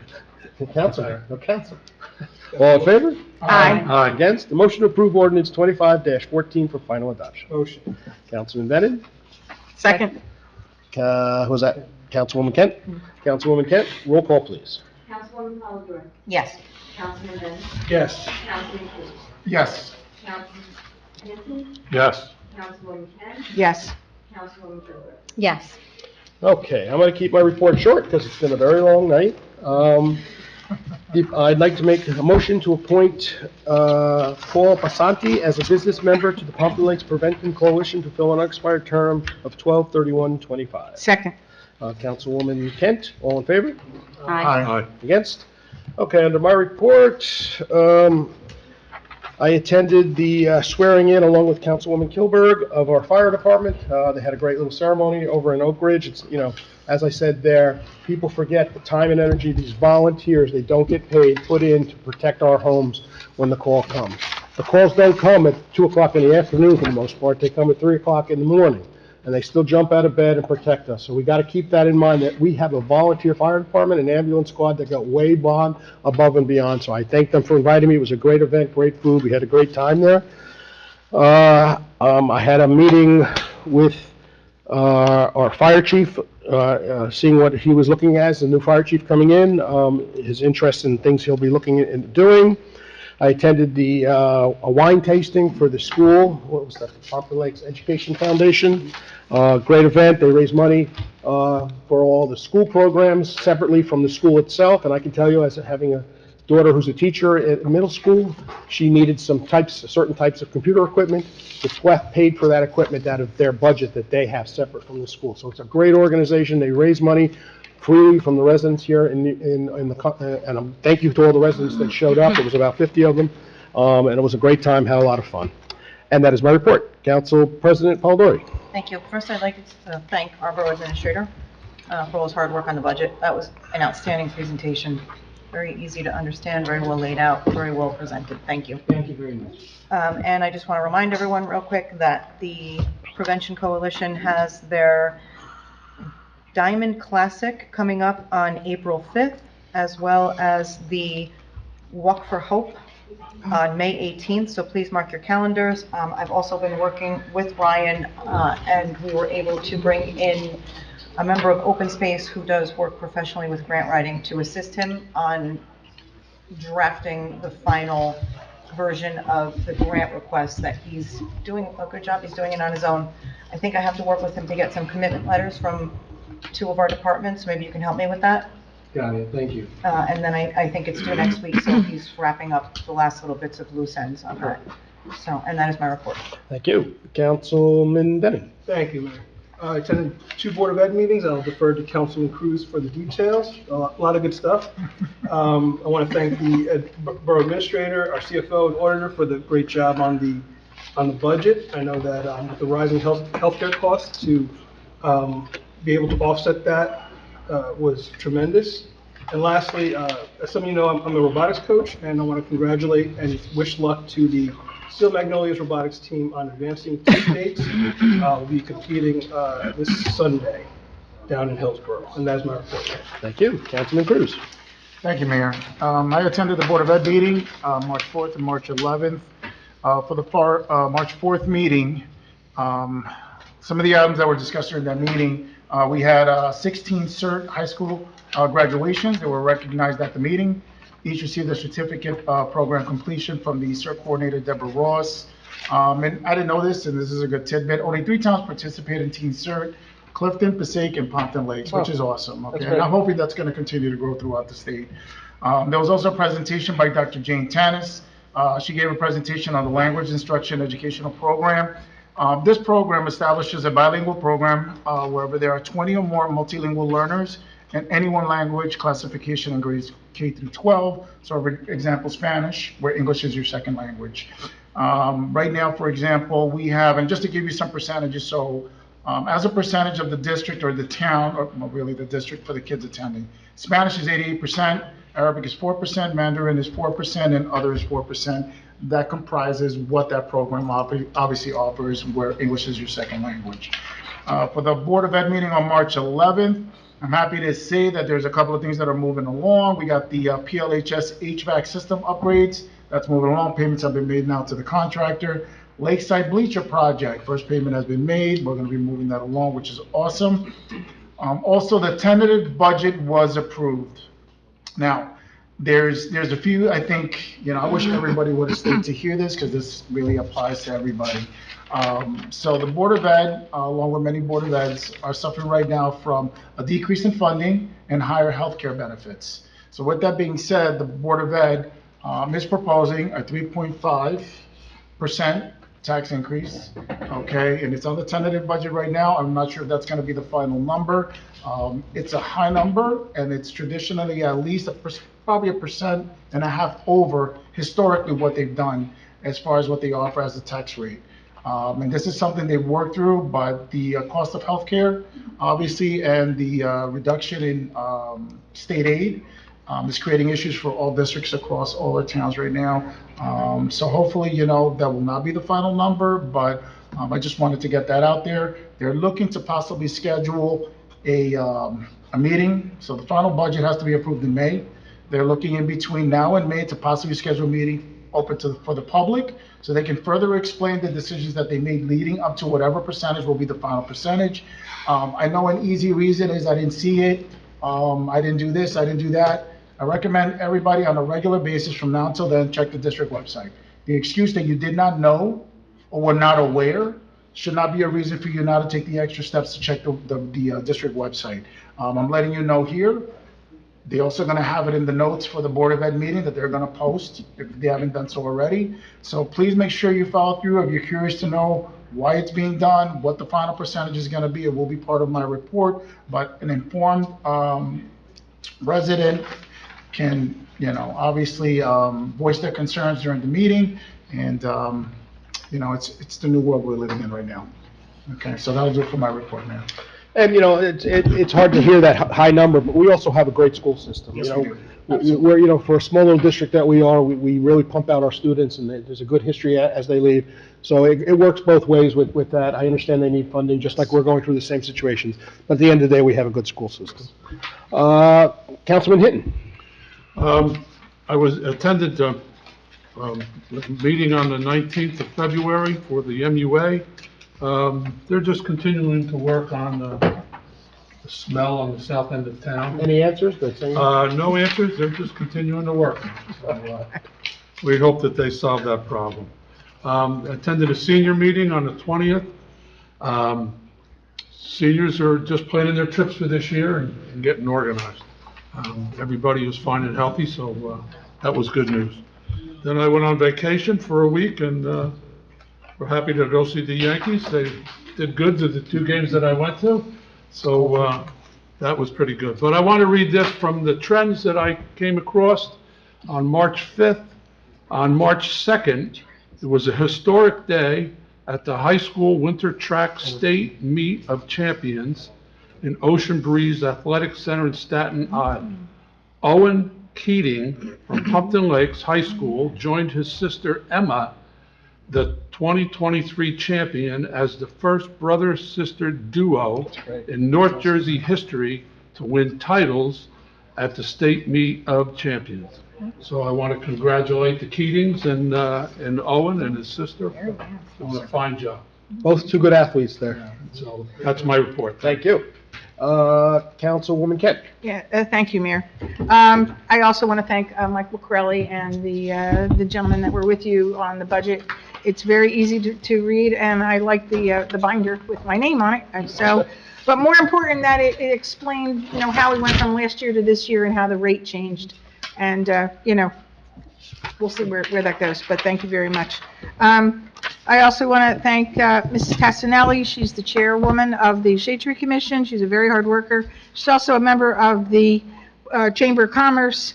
And I think back in November, I did bring up the Chamber of Commerce's concern about the U-turns and some of the items that are going on in, off of Wanacue Avenue, not having enough patrol. So I think we talked about that. I'm not sure if it's been addressed, but it should be addressed because the chamber also brought that up as well. So, and Councilman Hinton, in the gardener that he is, took over 750 bulbs, daffodils, under his wing over the winter to keep them safe, which he did. So now we need to plant them. We have a couple different groups that usually do help us plant, but maybe we can get some other groups to come up and offer to take 100 off of his hands. So if we have 7 different groups, that would probably be 100 each, and that would work very nicely. The Pompton Lakes Women's Club, they took 125, and so we need the other. So who do you want them, if a group wants to handle, who should they contact? Boy Scouts, Girl Scouts, No, Rotary. who should they contact, you? Oh, or Mr. me. Will contact me, and we're going to bring the bulbs down to DPW.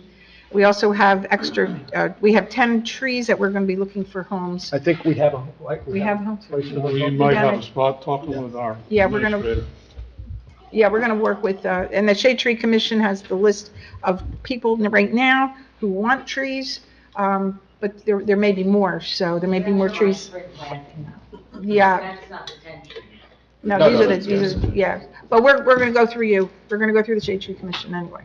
So, anyway, if anybody wants that, they should, reach out to me or Mrs. Castanelli from the Shade Tree Commission.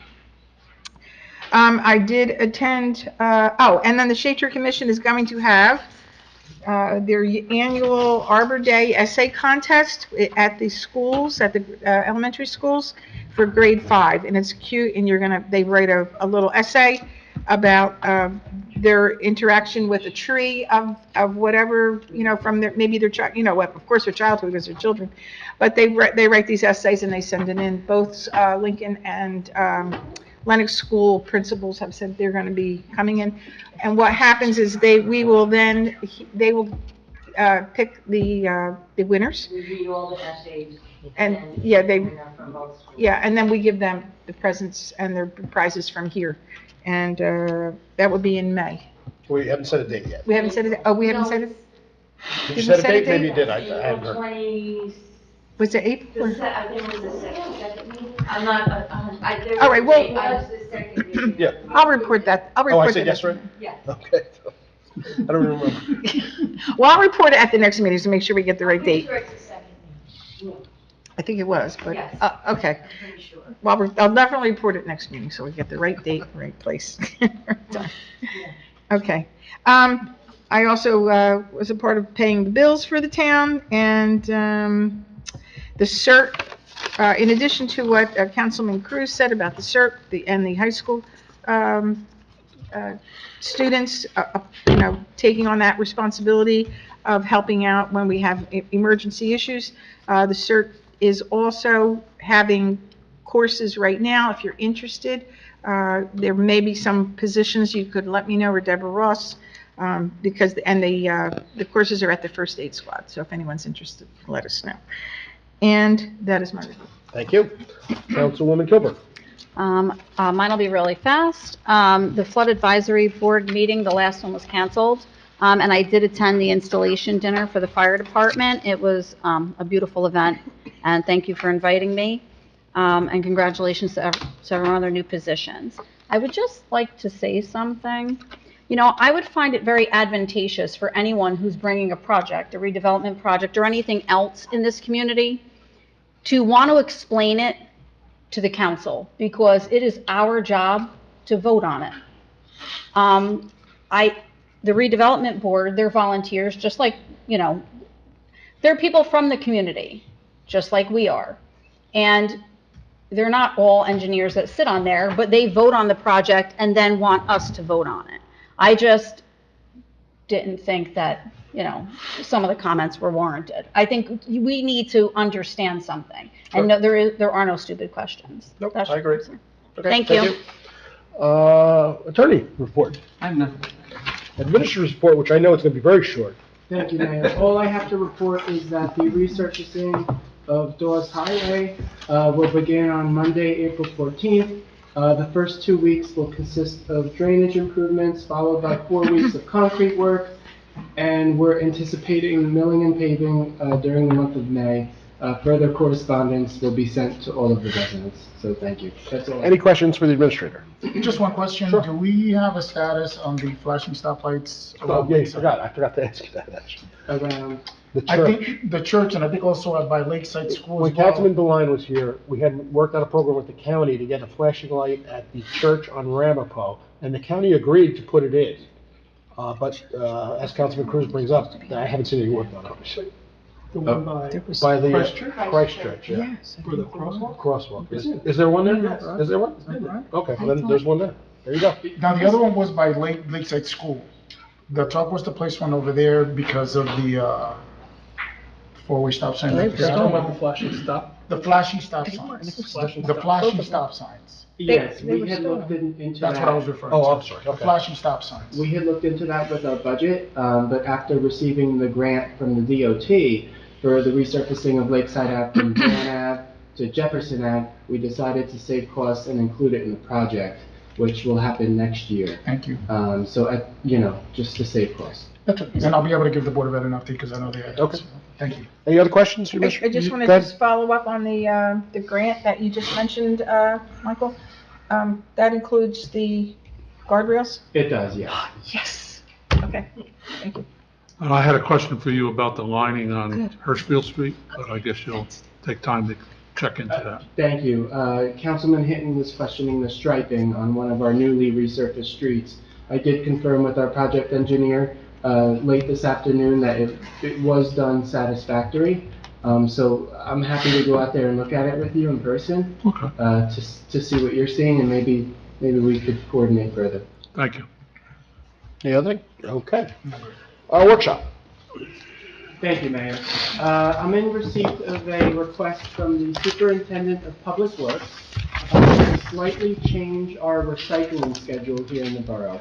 As residents are well aware, our recycling schedule is alternating on the second and fourth Wednesday and the first and third Wednesday.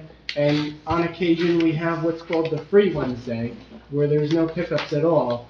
And during that time, our staff still goes out and collects recycling from all of our dumpster locations in the borough. And the DPW superintendent is requesting that we move to a true bi-weekly schedule where there is no free Wednesday anymore, where residents continuously get pickup on a bi-weekly basis throughout the whole calendar year, which would add four more collections to the residents per year, so it's an increase in services, and our staff is already on the road collecting the dumpsters, and from our superintendent, we are done collecting by about noon, from what I understand. So he doesn't feel that it's a burden to move to the bi-weekly schedule. But as we prepare our borough calendar, which is printed and mailed in June, we'd like to facilitate that change with your approval tonight. Does anybody have any issues with, I think it's a good plan, you know. I just have a quick question, and it's just something because I see because of the location of where I live. So there will be times where they will come on their scheduled time, let's say at 7:45 or 8 o'clock in the morning.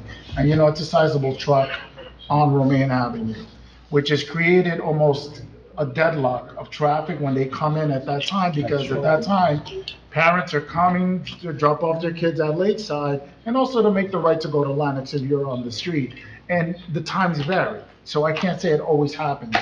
So I don't know really, and I meant to mention this, I really don't know, I'm here to control their schedule. They're out there to do a job. But I think they should take into consideration, and specifically Romaine, between, I think, between that time, because once they're on that street, there's already bumper-to-bumper traffic. They shut that street down. Mike, can we get that, and who's the DPW? Me. Can you bring that over? Yep. And Mike? Yes. Yeah, if we can change the schedule If we enough, can. yeah, and it works. The only thing I get nervous about when we say that, then you have other schools gonna say, the street's the same, the street's the same. But that is a bad street, because I've been stuck behind that church. So, if we can do anything, let's take a look. Does anybody have any concerns, though, with the whole No, I program don't. on a Wednesday? No. No? Okay. No, but we have to have a education. Yes. Because that always goes Yes. with it, because people are not always gonna read their calendar, they're not gonna know. So we're gonna have to make an effort to put it in the newspaper? No, but put it on a website. I mean, maybe the Environmental Protection Committee has to do a flyer. I mean, we have to do something, maybe we have to mention in the calendar, note the change, big red letters. When would Yeah, this maybe, start? Liz, that's a great idea. Maybe we could, It would find start a with banner changes. somewhere. Yeah, let's figure that So it out. would start in June when the calendar goes out? July I'll 1st. make sure that we Oh, July emphasize 1st, that okay. it's- Yeah. Put it on the And we will electronic do boards. channel Yes. 77. Yeah, the Channel Channel 7. 77, the boards, yeah, all. We'll do all the normal, User Yeah. send it communications to channels. the, Okay. send it out to the PTAs, we can Yep. send the information out if you want that way. And I'll talk to Chairman Steve Begg from the EPC, because they're always looking to do stuff like that. So they've done that in the past. Just put it on Facebook. Just to add, Facebook. we're looking, the superintendent and I are looking to use our grant funding to send out a postcard ahead of the. Oh, great. Oh, perfect. Thank you. All right, great. Clean communities. Okay, motion to open the meeting for public comments. Motion. Councilman Second. Bennett, Councilman Cruz, all in favor? Aye. Anyone like to address the public? From the address? Please step up. Paul Oldie, Romaine Ave. I understand we're gonna be repaving Dawes Highway. Is that gonna have an effect on when the bridge is being replaced? I mean, are we gonna do something that's then gonna get torn up at the entrance to the bridge because we're replacing the bridge after we repave? Yep. Just a thought. Yep, okay. Anyone else from the public like to address? Please step up.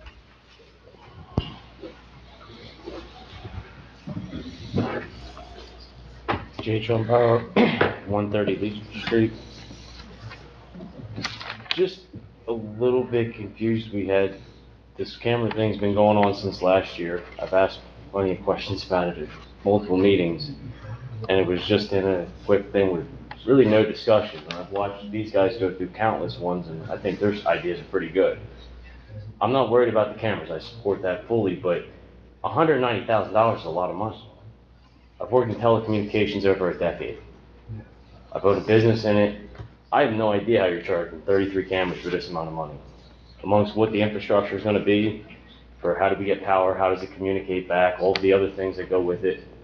I understand you're not engineers, I understand you haven't dealt with some of this stuff, but those are the reasons I want to see the contract. That's why I want to see what it is, and we just approved it. I asked at the last meeting when we approved the ordinance for the bond, if we don't approve this, do we give the money back or anything like that? I mean, it's already approved now, so it is what it is. Hopefully, the $2 million we can get from their taxes, if we approve that, they'll pay for this, but, What are some of the questions you have? questions wise. That towards doesn't- the- Oh, I mean, I'm sorry. Yeah, I forget. we'll answer at the end, yeah. Anyways, with the Department of Ed, or Board of Ed, with the changes in the federal government and the potentialities of a lot of funding coming directly to the state, does Pompton Lakes have a plan to make sure we're in line to request that additional funding that would come from the state rather than the federal government? So you're talking about the school? Yes. Yeah, we don't have any say over the school, but, I'll answer what you got. But the funding. Yeah, the funding, I'll talk. Taxes. Thank you. Anyone else from the public like to address? That's a good question. Seeing no one, can I have a motion to close the public session? Motion. Councilman Cruz, Councilman Bennett, all in favor? Aye. Dawes Highway, yes, we'll be repaving that, but not the area where the bridge is, correct? Yes, Mayor, we'll be repaving short of the approachways. Right. And we've been in coordination with the county engineer's office. Correct. About the bills, you always have the option previous to when we approve anything, to Oprah. It's very cheap, and you can get anything you need, but we're going to try to get you what you need after the fact. To answer your question about the funding from us is only for us. The school funding has their own school funding and how they do their own thing. So those two groups don't mix with funding. So when we go out to a project for cameras, for example, and they go out for a project with cameras, they're doing their own budget thing and we're doing our own budget thing. So that it doesn't get mixed up like that. Well, I wish it could, because that would be a help, but it doesn't work that way. Okay, motion to close the public session. So moved. Councilman Cruz, Second? Councilwoman Kent, all in favor? Aye. Against, privilege of the floor, and privilege of the floor? Nope. Motion to adjourn into closed session. Thank you, everyone, for coming. Good night, all. Good night. Good night, everybody. Thank you, Mike. Sorry. Councilman Benning, Councilman Cruz, all in favor? Aye. Against, in closed session, we discussed personnel and, what was the other one? Litigation. Litigation, thank you. Motion to adjourn. Motion. Second. Third. Councilman Bennett, Councilman Cruz, Councilman Hinton as a third. All in favor? Aye. Thank you, everyone.